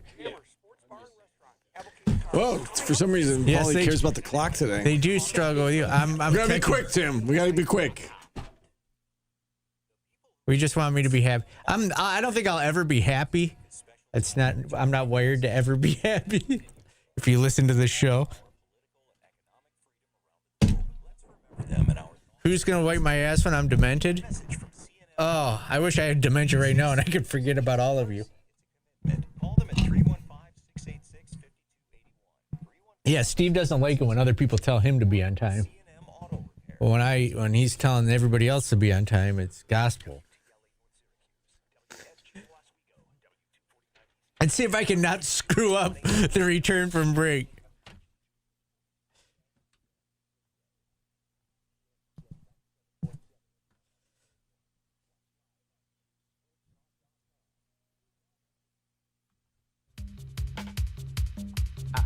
Number 4 on the Billboard charts. If you'd like your name to be a long distance dedication request, just say anything in the chat and I will respond to you and give you a long distance shout out. I already gave one to the Twitch chat. Let's do one for the YouTube people. M. Melkapols. This one's for you, bro. Going deep and long on this one. In excess, Devil Inside was number 4 on this day in 1988. There you go. Are you enjoying this? I am.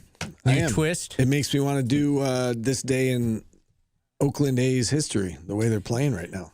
Maybe someday, Steve, but we do have to do your Yankees update brought to you by our friends at the Wildcat Pizza Pub in Camillus Sports Pub.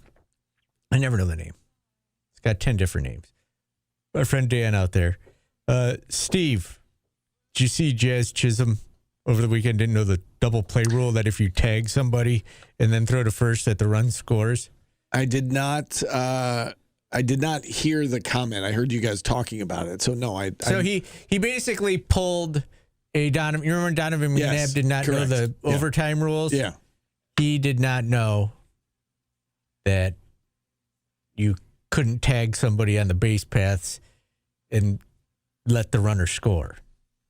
I didn't see it. Was it yesterday? I didn't see the game. No, it was a game before. It was a game on Saturday. Did that cost them the game? No, it didn't cost him a game, but it just wouldn't have. He should have just gone home with the ball when he caught it. Instead, he waited to try and tag the guy. Yeah. He should have gone home. Yeah. Yeah, Yankees are struggling here a little bit. But it's just they've run into two juggernauts, the A's and the Rays, Steve. You just, come on, man, settle down. They're all one-run games. They lost, you look at this series against the A's, they lost a 2-run game I would and like 2 you one-run right now games. to pick the A's to make the World Series.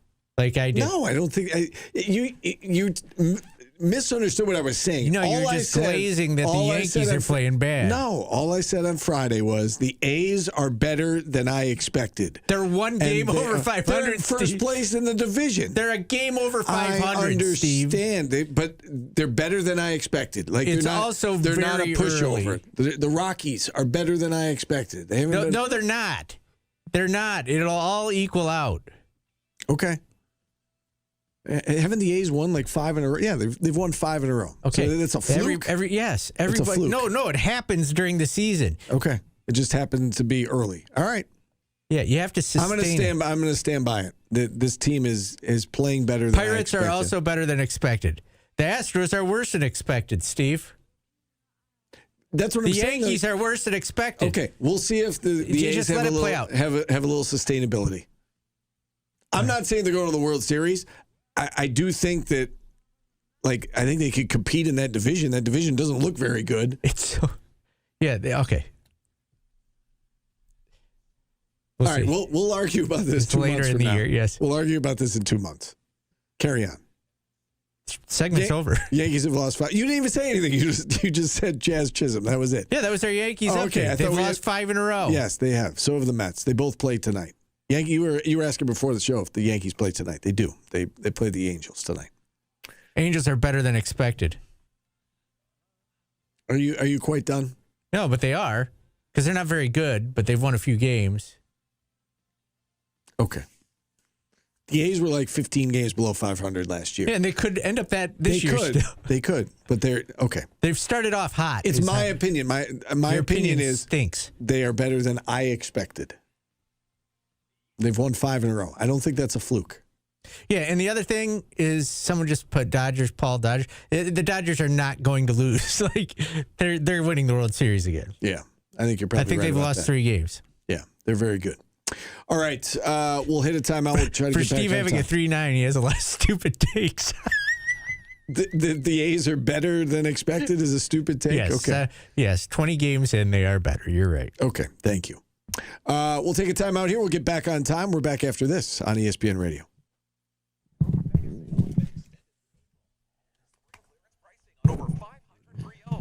Football this mic is driving me crazy. Just so you know. Go sit over there. I can't work in these situations. But then it's going to mess you up with what mic you have to turn on. I can't believe that people in the chat are like saying they go to certain rub and tug places on YouTube. It's bonkers.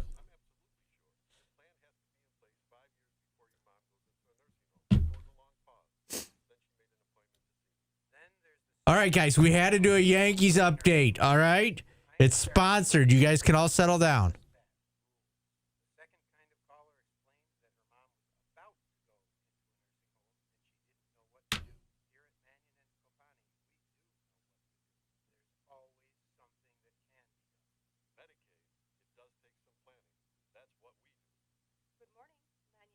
Oh, they beat out James Madison Temple in UConn for him, Steve.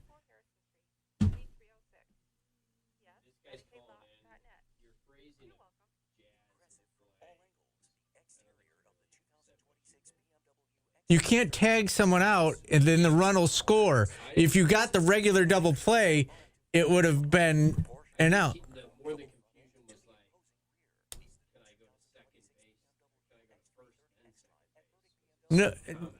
No, he thought he could tag the guy out and then throw to first and get the double play. If he tagged the guy, it would have allowed the run to score, even if he. I would watch back the play. I don't think he said anything. No, he said I was going to tag the guy. I think he was like. He's like, I was waiting to tag him. Because the run would have scored before the tag was made.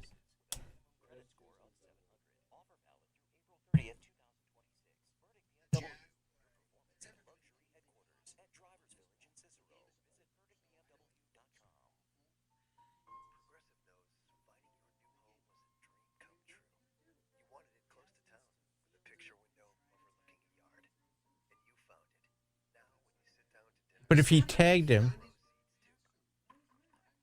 He would have scored before the.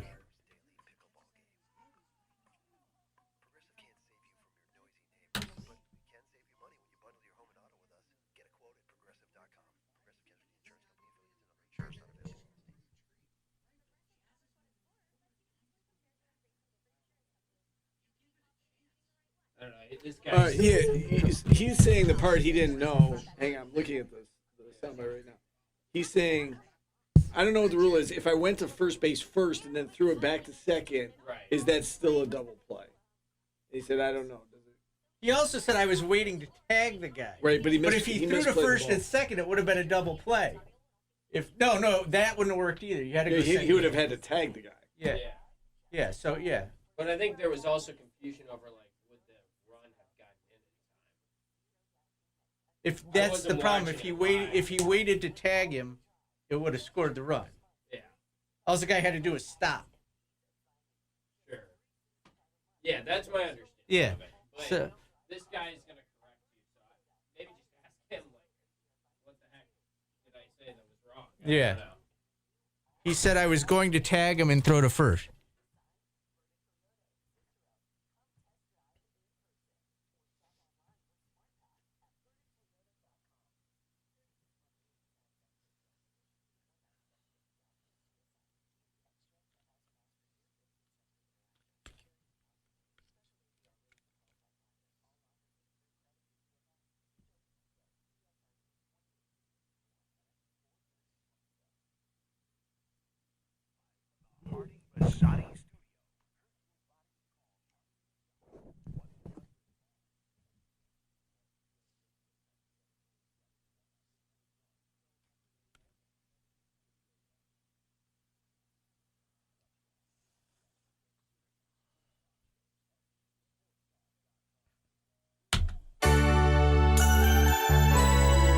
Where do broken hearts go, Steve? They go to Pittsburgh. Nathan George? Yes. See what I did there? I do. All right. Apparently, Doug and Clay doesn't like my description of what Jazz Chisholm was talking about. I didn't see it, so I'm going to defer to Doug on the this. way I interpreted it is he was going to try and tag the guy, in which the guy just had to stop, and he would have scored. And if he went to first and then back to second, the run would have scored before the tag also. Right. All right. So, Doug, what do you got? Okay. The basic baseball is a run cannot score on a force out. Correct. So if Jazz would have tagged the runner going from first to second and threw the ball to first base, that run would not have scored. What he was confused about is if he took the ball, threw it to first base to get the batter runner out, and then threw the ball to second base to get the runner advancing from first to second, that's no longer a force out. The run would have scored. But all the runner had to do was not get tagged. Like, just turn around and just start running back to first base, and the run would have scored. So, yeah, so we were both right. Not necessarily. If the runner who was advancing from first to second gets tagged out, and then the throw goes to first to beat the batter runner, then the run does not score because they're both force outs. Right. I think what Paulie's saying is if the runner had kind of stalled that the runner, so that he wasn't able to do it before the runner scored. Yes. Right. But to our caller's point there, Paulie, I think that is what Jazz was talking about. He didn't know, because I'm looking at the soundbite right now, he didn't know that he thought he could throw it to first, and if the first baseman then threw it and they got, if that was an out. Yeah, I heard a soundbite where he said I was just going to tag the guy and throw it to first, so. All right. He said, yes, that was another part of it. He said he was going to try and tag him, but he obviously bobbled the ball, and it did not work out. But, yeah, it's funny that professional athletes don't know the rules. Don't know all the rules, yeah. How do you get that far? That seems to be a pretty big one for somebody playing second base. Right? that seems like it would come up a lot in any event. Do you want to get back on time here? This takes us up to 1:30. Yeah, whatever. And then Tim's going to come in with today's business. So why don't we do that here? I can't wait. This will give me a second to. You got to find your kicker. Yeah. All right. So why don't we welcome in Tim and. Can I give me a second? And you were looking for your kicker. I just wanted to make sure you had his microphone on. Tim, what's going on? Oh, what a day. Today's business brought to you by Superior Plus Propane. Do you guys want to talk? Let's table the spring game for a second. We can talk some about the other transfer portal news that is going around outside of Syracuse right now. And you discussed it a little bit with our guest, Vinny Lobdell, but the big news over the weekend, Flory Badunga and Jackson Shelstead as part of a package deal. Badunga from Kansas, Shelstead from Oregon. Two of the top players in the portal are going to Louisville. Reports are they paid about $9 million for those two players. Other news, Virginia Tech's Neo Abdallas has committed to UNC. That's the first big get for Mike Malone in his era at UNC. So the ACC is portaling pretty strong right now, and it seems like there's plenty of teams that are spending some big money. Miami knocked out a couple. Yeah. And Nathan George, of course. Pittsburgh seems to be spending some dough to get a couple guys. Jaleel Bethea and then Nathan George is going to Pitt. Yeah, and if you want to win, you got to do that, right? And I think you look at the situation in Pittsburgh in particular. A lot of people thought Capel was going to be out of a job. They decided to bring him back. And if you're going to bring them back and just continue to run it back with the same amount of resources, it's the definition of insanity, right? Just doing the same thing over and over again. So the fact that it seems like they're spending a little bit more. Let's see what they do with it going into next year. But we've talked a lot about the NIL and if Syracuse was going to be in the top 6 of the conference and whatnot. And it seems like if they are, it's going to be number 6. And I'm with you guys. I don't know that that's happening. And, you mentioned the ACC's portaling strong. Syracuse isn't going to beat out North Carolina for guys they want. They're not going to beat out Louisville for guys they want. They're not going to beat out Duke for the guys they want. Miami is in that mix. We know SMU's got a ton of money. So I know that the hope is to get Syracuse in that top third and get them in the top 6 in the conference in NIL. I don't know. And we had Vinny Lobdell here, and we asked him about if it's sustainable or not. And I think everybody's on the same page that it's not sustainable long term, but this is the system that we have currently. And, Syracuse has been, fighting an uphill battle the last several years. And hopefully they've closed the gap, and hopefully they've closed it enough that doesn't sound like like I feel like they started 2 years behind and they're still 2 years behind. Yeah, I mean, hopefully they're as Vinny said to us, you gotta at least be in the game, and I think they're in the game now, but there's still a pecking order, and Syracuse is not in that upper tier of the pecking order. I think with the portal for Syracuse, I'll get into this more on my show this afternoon, but the center position is going to determine probably how we feel about Syracuse's portal. And right now we have no clue who they are bringing in at the center position. We haven't seen any reported visitors. I mean, we know a couple guys they've reached out to, but maybe they're saving up some money and they're trying to go get like a $3-4 million center. And if that's the case, then I think everyone's going to be pretty happy with the roster they have. I think Mike McAllister is right. It seems like there's enough bodies in the backcourt now that the future visitors or the guys they're going to target from here on is that center front court area. Steve's basement. Bodies in the back? I'm confused. There's a lot of bodies down there. Sorry. Okay. But do you guys agree? I mean, it's just going to all come down to the center position probably. Yeah, if they bring in a star, then I think you need a backup power forward that's could be full effect, a little bulkier than Sadiq. Yeah, and are we confident in the 3 spot? I think that based on who they've brought in, I think they feel comfortable with the wings, the 2 and 3. As much as I hate to use the name Chris Bell and Nate King, I don't think you have one of them, and I think in order to win in today's game, you need to have a knockdown 3-point shooter. Maybe Morano Momtuvovic. I mean, it's just tough to say how good that guy is, but he is a knockdown shooter overseas, so maybe they feel really confident in him. The other one that they brought in on a visit, the UC San Diego guy, whose name has escaped me, Hudson Mays from UC San Diego, he might commit too, and then you're looking at another addition to the backcourt. And I talked about this on my show last week. If your discussion point right now is you need a starting point guard, you need a starting center, and Jim Root kind of said this, maybe you pull your resources towards center and you bring in like 3 or 4 solid backcourt options that can compete for the starting point guard job. Maybe that's the route they're going. Yeah, and I agree with you, Tim, that we got to see what it looks like when the roster is complete. And you're right that who they get at the center position is going to go a long way toward determining how fans feel about this. And ultimately, it doesn't matter how fans feel about it. It matters if Jerry can coach him up to win enough games to make the tournament next year. But, I think that the center position is going to determine a lot, but we know that it's going to cost a lot. I'm nervous about the three-point shooting. I really am. Yeah, and I think they tried to address it with the kid from Slovenia, as you mentioned, Tim. Jerry brought that up in his opening remarks at his press conference about he wishes that they shot the three better at Siena, but he was able to adjust, and they were still able to win at a high level there. So the other interesting thing is every guy they brought in for a visit that we know of, those three guys this weekend, they're all high 70% free throw shooters and pretty weak three-point shooters, and they all seem to have good form. And maybe I shouldn't say weak three-point shooters because Tobiason's a pretty good three-point shooter already, but it feels like Jerry might be looking at their profile and saying, wow, they shoot it really good from the free throw line. They have good form. I can make them better three-point shooters. Could be, yeah.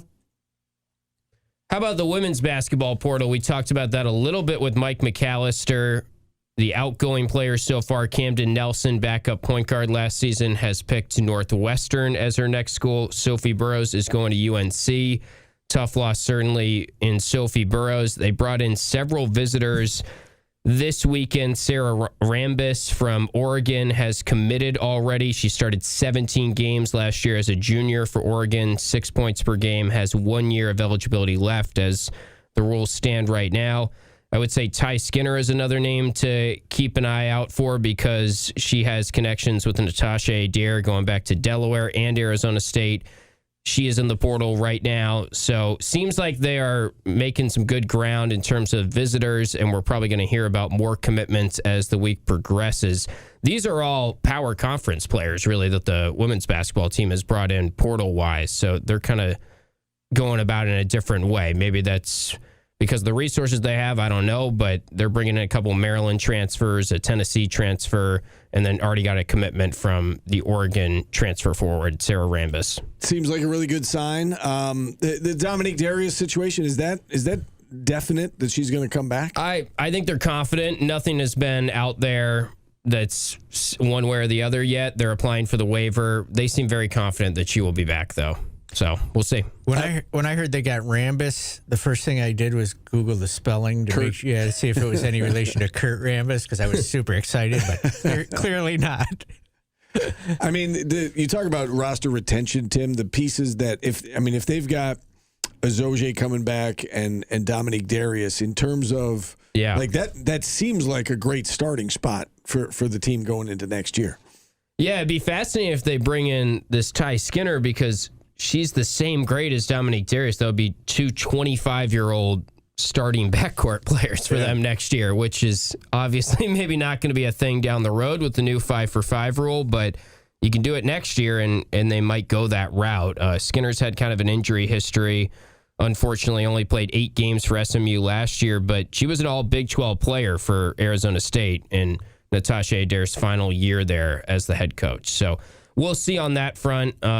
Any thoughts on the Masters? That was pretty exciting yesterday. I'm a huge Rory fan, and I felt it was kind of a tempered version of yesterday, last year. It got exciting, certainly. I mean, I thought midway through, I thought he was going to run away with it. And, Saturday he kind of came back to the field and a lot of twists and turns there. I thought Justin Rose, as they were making the turn, I thought Justin Rose, it was going to be his time. He was playing well, and then, he had that poor chip that kind of derailed him on the back nine.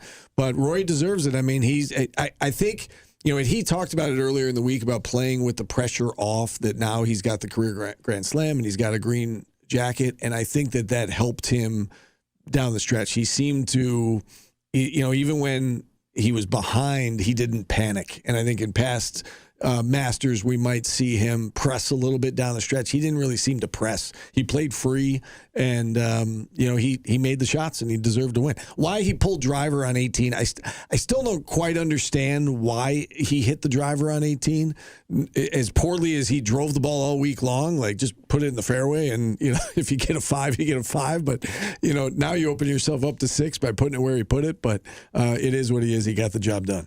Yeah, it's tough to say what the right call is there. I think it just comes down to the player. Last year he laid up on 13 and then dumped the wedge in the water. And I think this year he went to the 13 tee in a similar situation and was thinking, I'm just going to hit driver. And even though he hadn't hit driver well on 13 all week, he felt that was the move and it worked out for him. So it seemed like he was finding his driver as the round progressed yesterday, which maybe contributed to it. Sure. But yeah.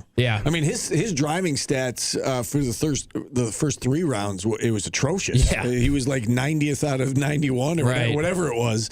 And then, I mean, we should mention Scotty, who did something yesterday that hadn't been done since the 1940s, and that is the 3rd round and 4th round, he didn't have a single bogey, which hadn't been done on Masters weekend since I think 1942. I read. I like when you talk golf, Steve. You look genuinely happy on the show. Oh, I like golf. You do. You like your shoulders loosen up, and you're like, I don't care what anybody says. I don't have to deal with the chat right now. You look like you're having fun, bro. Yeah. And you're smiling while you're talking. Golf. It was it was a great tournament, and Rory deserved to win. I was rooting for Scotty, but Rory deserved to win. It's National Scrabble Day. You had a 3.9. You any good at Scrabble? I used to play Scrabble a lot. I don't anymore, but yeah. I used to play words with friends, but I have friends that can't form a sentence, and they're like using these huge words. But do you know what the highest scoring word is on Scrabble?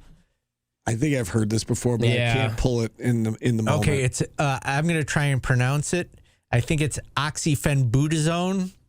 No, that's not what I was thinking. No, I was going to get something that started with Z, but it's got a Z in it. Yeah. Oxyphenbutazone. Yeah, I did. Nice. Oxyphenbutazone. It's an anti-inflammatory. What's the score? What do you get? That's a good question, Steve. Okay. Which can score up to the 15-letter word can score up to 1,700. Wow. 70. Game over. Yeah. That's a mic drop. Just walk away That's from a the splash table. in the portal right there. Toxicity is one also that can get you a lot. That's like getting Flory Badunga. Yeah. He dropped that. I would have thought a Q had to be involved, but I guess not. Nope. So there you go. A lot of drugs. Hydroxyapathy. Like, so if you've got like a deep medicine cabinet, you can come out and just blast people. Yeah, I don't think. I mean, technically, when you're playing Scrabble, you're not supposed to be able to Google or get help with anything. Yeah, I know. But if you know these drugs, yeah, for sure, that's a big advantage. All right, we're gonna take a time out. Horticulture. Here. Good one, Kevin. That's a good one. That's a big one. You got to say it when you lay down the tiles. I don't know if you'd be able to do that. I can't form a sentence, so. We're going to talk spring game on the other side with Tim Leonard next, and then we'll wrap things up. Phone line's still open if you want to check in. Back after this on ESPN Radio. Yes, 44 Qs fan. We're done with sports, you moron. Oh, I can't take this chair. I literally. Long summer. I took 2 seconds to do the kicker I do every day. It's going to be a long summer.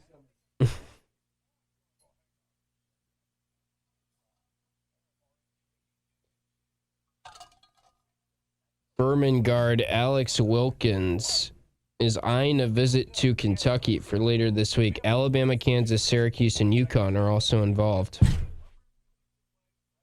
like some deep pockets.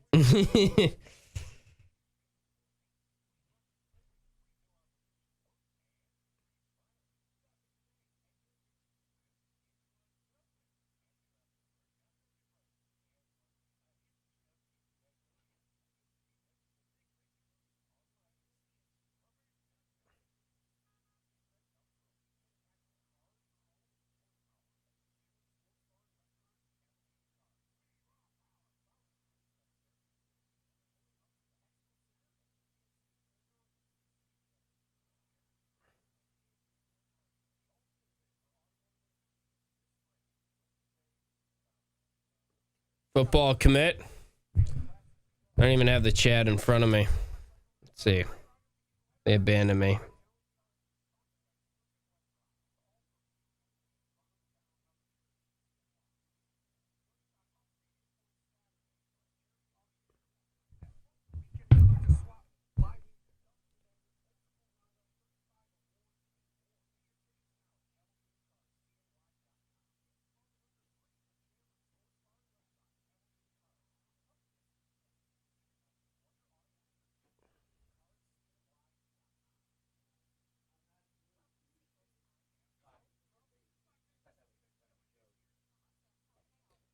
It's a little dark. I don't know.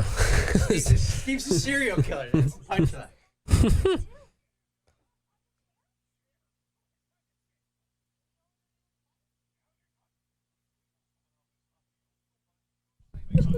Scrabble IPA. Nate George back in the Dome, right? What's that reception going to be like? Boo!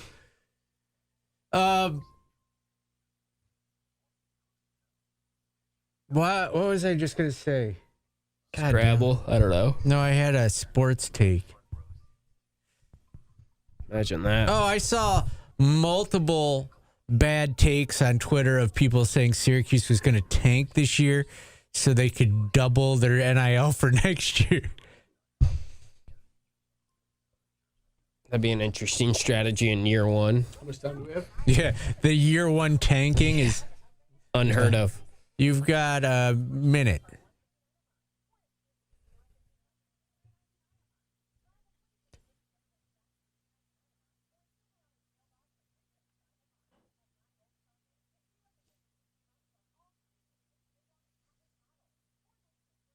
Indiana got a Duke guard who hardly played.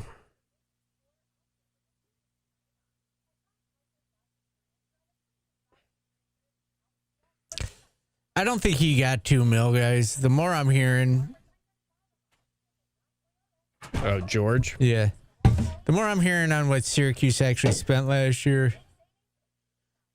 Oh.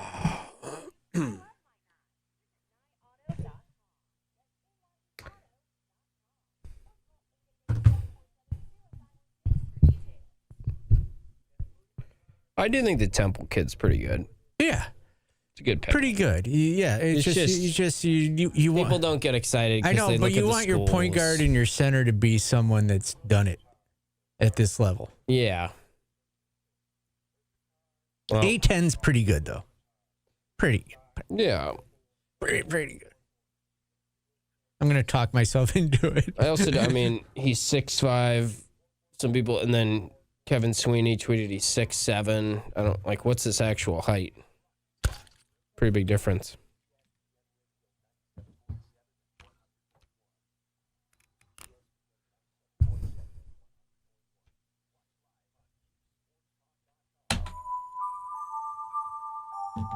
Oh.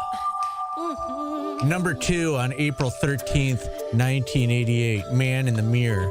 Gonna make a change. I think we should all take a listen to this right now. We all need to be better people. Myself included, Steve. You, too. You're not a good person. You don't hear that enough. You're not a good person, Steve, and you need to better yourself. So why don't you just take a look in the mirror? Why are you coming at me? I'm coming at everybody. I'm coming at myself. I suck as a human being. And if I had a mirror, I'd look into it right now and start there. Tim Leonard, you're not immune to this. Garbage human. You're a man in the mirror. Let's start. All right? That's the moral of this song. We're all pieces of trash, and we need to just get better. All right? And the only way to do it is to start with yourself.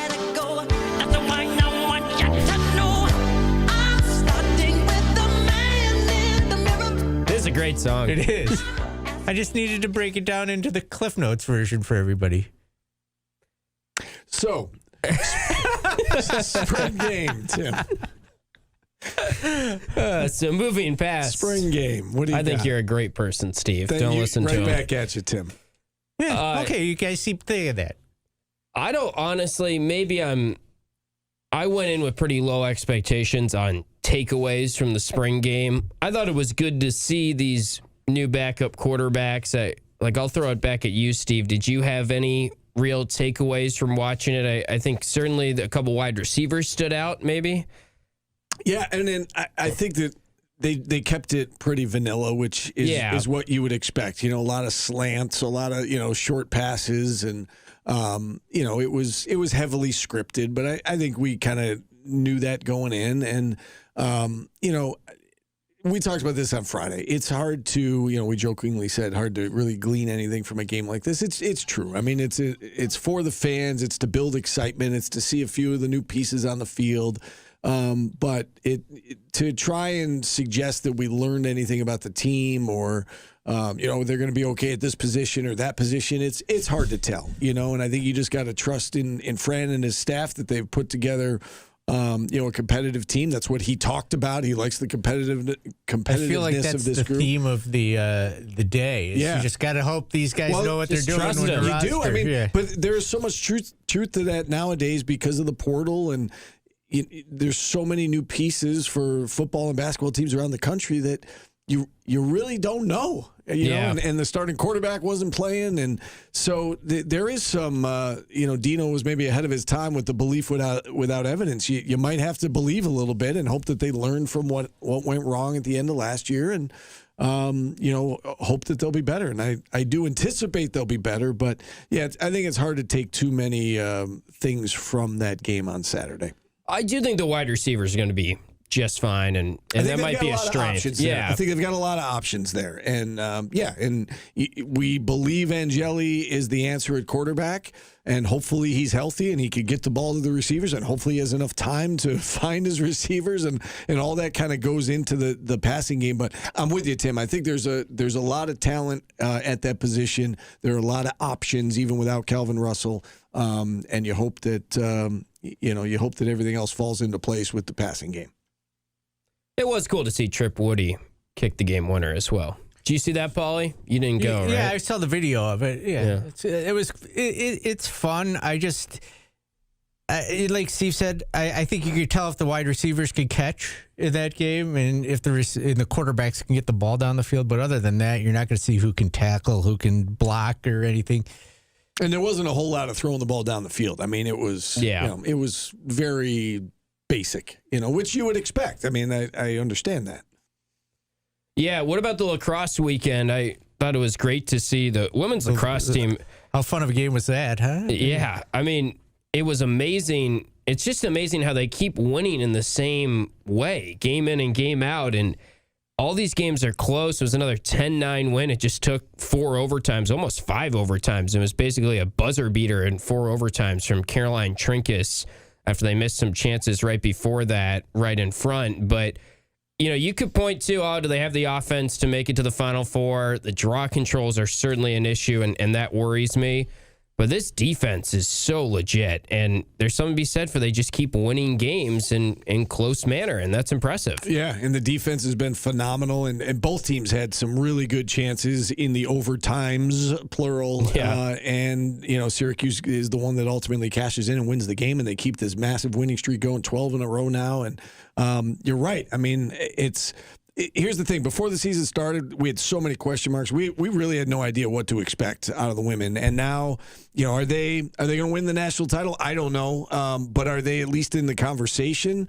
I think they're third, and they probably are the third best team in the country right now. They're not first or second, but upsets do happen, and it's been phenomenal what they've been able to do. I'm all in. Through this point in the season. And I think they're going to do it. The way that Reggie Thorpe is, he's taken this program over, and you talk about building a culture in a short period of time. The way that they're winning, like they have an identity. Right? You know what you're getting out of a Reggie Thorpe coach team, and this team in particular. And they're gritty and they're resilient, and they keep finding a way. And that's championship caliber stuff. There, they might not be the most talented team in the country, but that's championship caliber stuff. On the men's lacrosse side, it really just came down to goalie play. Like last week did in a way. Jimmy McCool struggled against UNC. They lost that game 14-9. Josh Marcus, the UNC goalie, had a career game. And that was a game where you looked at the stats at the end, and Syracuse was right in a lot of stats, but the goalie disparity in saves and save percentage made a difference in the game. This time around, Syracuse wins the game 14-9. And Virginia had been getting hot goalie play going into the game from Jake Merrick. He really cooled off, just 3 saves. Jimmy McCool was cool going into the game, and he has 16 saves. And I don't know if it was more than just they rode a hot goalie, and that sometimes takes you to a win. Maybe some question marks about the face-off position coming out of this game for Syracuse. But Virginia was in it in a lot of the stats. It was just a great game from Jimmy McCool. Yeah, it was good to see him have a bounce back game and talk about, if you're championship caliber or not, they're going to need him to be good in the month of May if they want to win a national title. So it was nice to see him bounce back. And I think this certainly ends any and all doubt. Like, I know Syracuse has 3 losses, but, we were saying, I asked you last week, Tim, are they good no matter what happens? And you were like, yeah, I mean, they should be. But this ends all the doubt. I mean, now, obviously you don't want to lose any more games if you can help it. But if they do, it's not the end of the world. Their strength of schedule is so high and their RPI is so high that it's not going to matter. So good bounce back win for the team. And, now they can really work on getting ready for the month of May because they know they're going to be a part of the madness, and hopefully they can get over the hump this year. Yeah, they'll definitely be in the ACC tournament too after getting to a second win. And if you're in the top 4 in the ACC, you're going to be in the tournament this year. And it seems like Duke is Team 5 right now in the ACC. All right, we'll hit our final timeout. We'll wrap things up on the other side. Back after this on ESPN Radio.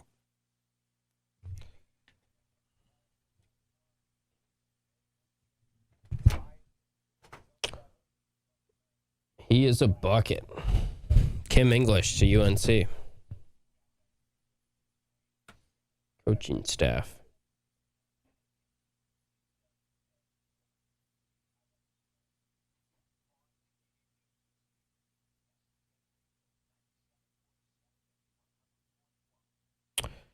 George Mason transfer Riley Allenspatch, who Syracuse was interested in, has committed to Cincinnati.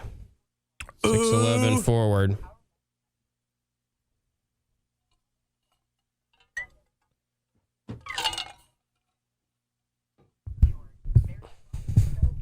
It's freezing in here right now. Yeah. I don't know. Are they going to win the offseason? This might be the first time they lose the offseason. Maybe that's good. That's good, yeah. It flips it on its head. We've won a lot of offseason. Nate George has found himself, you know what, I'm going to go to really bottom feeders of the ACC every year. Yeah. Roll my way through the team that's fighting to make the tournament. The ACC tournament. He likes hot seat coaches, too. He's like, you know what? This coach is clearly on his last year. I'm going to go to him and help him out. Get him fired.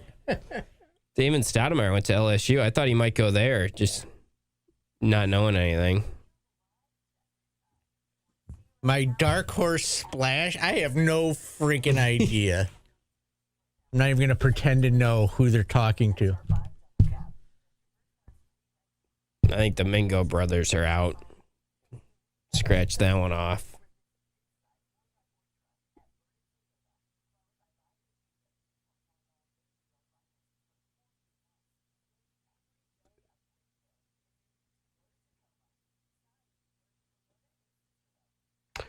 Maybe they'll just start Tasman Goodrick. Maybe Noah Lobdell starts. Yeah. Calvin Russell. Get him out there. That's so weird how, so what that he was in pads? Yeah, why do people care? I actually thought in the spring game, Angeli, who he's way more removed from the Achilles injury, but he threw a pass to a fan and then, did one of those where they, jump up and, he landed on his Achilles, and I was like, why are we doing that? He might get hurt doing that. I mean, obviously he's fine. I'm sure that's a good sign, if anything, on his recovery. But people were all worried about Calvin Russell on a scooter. I don't know why that got such negative reaction. Spatch and the wheeze. I am going back to the gym today because I am not sore. I got through one day. Nice. Usually the first day back, you get very sore. Maybe you didn't go hard enough. Maybe not. I did go slow. What are you eating there? Bland chicken and rice? Salt? Oh, a little teriyaki. I've been marinating in teriyaki the past couple days myself. Oh. I did a teriyaki pork chop and a teriyaki chicken thighs. I'm not doing steroids. I do protein shakes, yes. I got a sirloin steak tonight for dinner. That's what I'm doing. Nice. Got a hot date night? No, it's a sit on my ass night. I don't need TRT. I got tested because I was tired so much last year. I'm a man. Got high testosterone. Are you still on less Pepsi, sleeping better? I am sleeping better. The less Pepsi has gone away. Yeah. Figured it might. I'm actually drinking Pepsi at home now. Oh. I tried to avoid that, but you got like 15 seconds. I like that you won't eat on camera.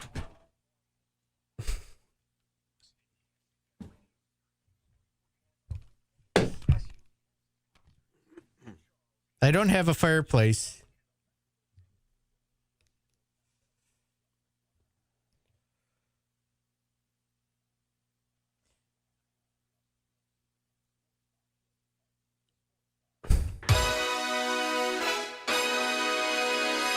The number one song, April 13th, 1988, was Get Out of My Dreams and Into My Car, Billy Ocean. Billy Ocean dominating the show the past couple weeks. So a little pushy, Billy. You might want to tone it down a little bit. Is this his true number one hit? He had 3. Caribbean Queen is my favorite. This, Caribbean Queen, and one other one. Loverboy? I don't know. Oh, I don't know off the top of my head. Sakes. You're the music guy, not me. Yeah, you're not the sports guy, that's for sure. Why is that? Yeah. He's literally the sports guy. Because I think the A's are better than I thought they were going to be? Yeah, horrible take. Okay. What do we got for tomorrow? Billy Ocean, number one songs. He had 3, I know that, right? Sad songs make you cry. Yeah, they're there. Yeah. Yeah, they sure do. All right, generating a year for tomorrow. This is fun to me. The wheel spins for 4 minutes, and we already won. We already hit that one. I'm writing the years we had up on my paper, so I know. What happens when you lose that paper? I don't like the cut of your jib. 1991. Tomorrow. 91. Okay. Top 7 songs from the year my first year of being a man outside of high school. First year, I was freshman year in high school for me. I feel like I'm getting older than you every time you mention what age you were. 1991 tomorrow. All right. We look forward to that. So April 14th, 1991. What do you got on the show tonight, Tim? Well, I'm going to dive into the roster to this point, and some of the stuff I discussed in one of our last couple segments, just kind of, who could they bring in at the center position? What do we make of, are they done at the point guard spot now? And the recent additions, I'll give you some advanced numbers on Garwey Dual and Aiden Tobiasen from Temple, the 2 recent pickups for Syracuse. Can't wait. You're number one with a rocket or something like that in our hearts. Okay. Thanks. Something like that. Ooh, there's something some good like ones. Some good ones. All right. We got to go. We're out of time. For Tim, for Paulie, I'm Steve. Thanks for listening. Thanks for watching. We'll talk to you again tomorrow, everybody.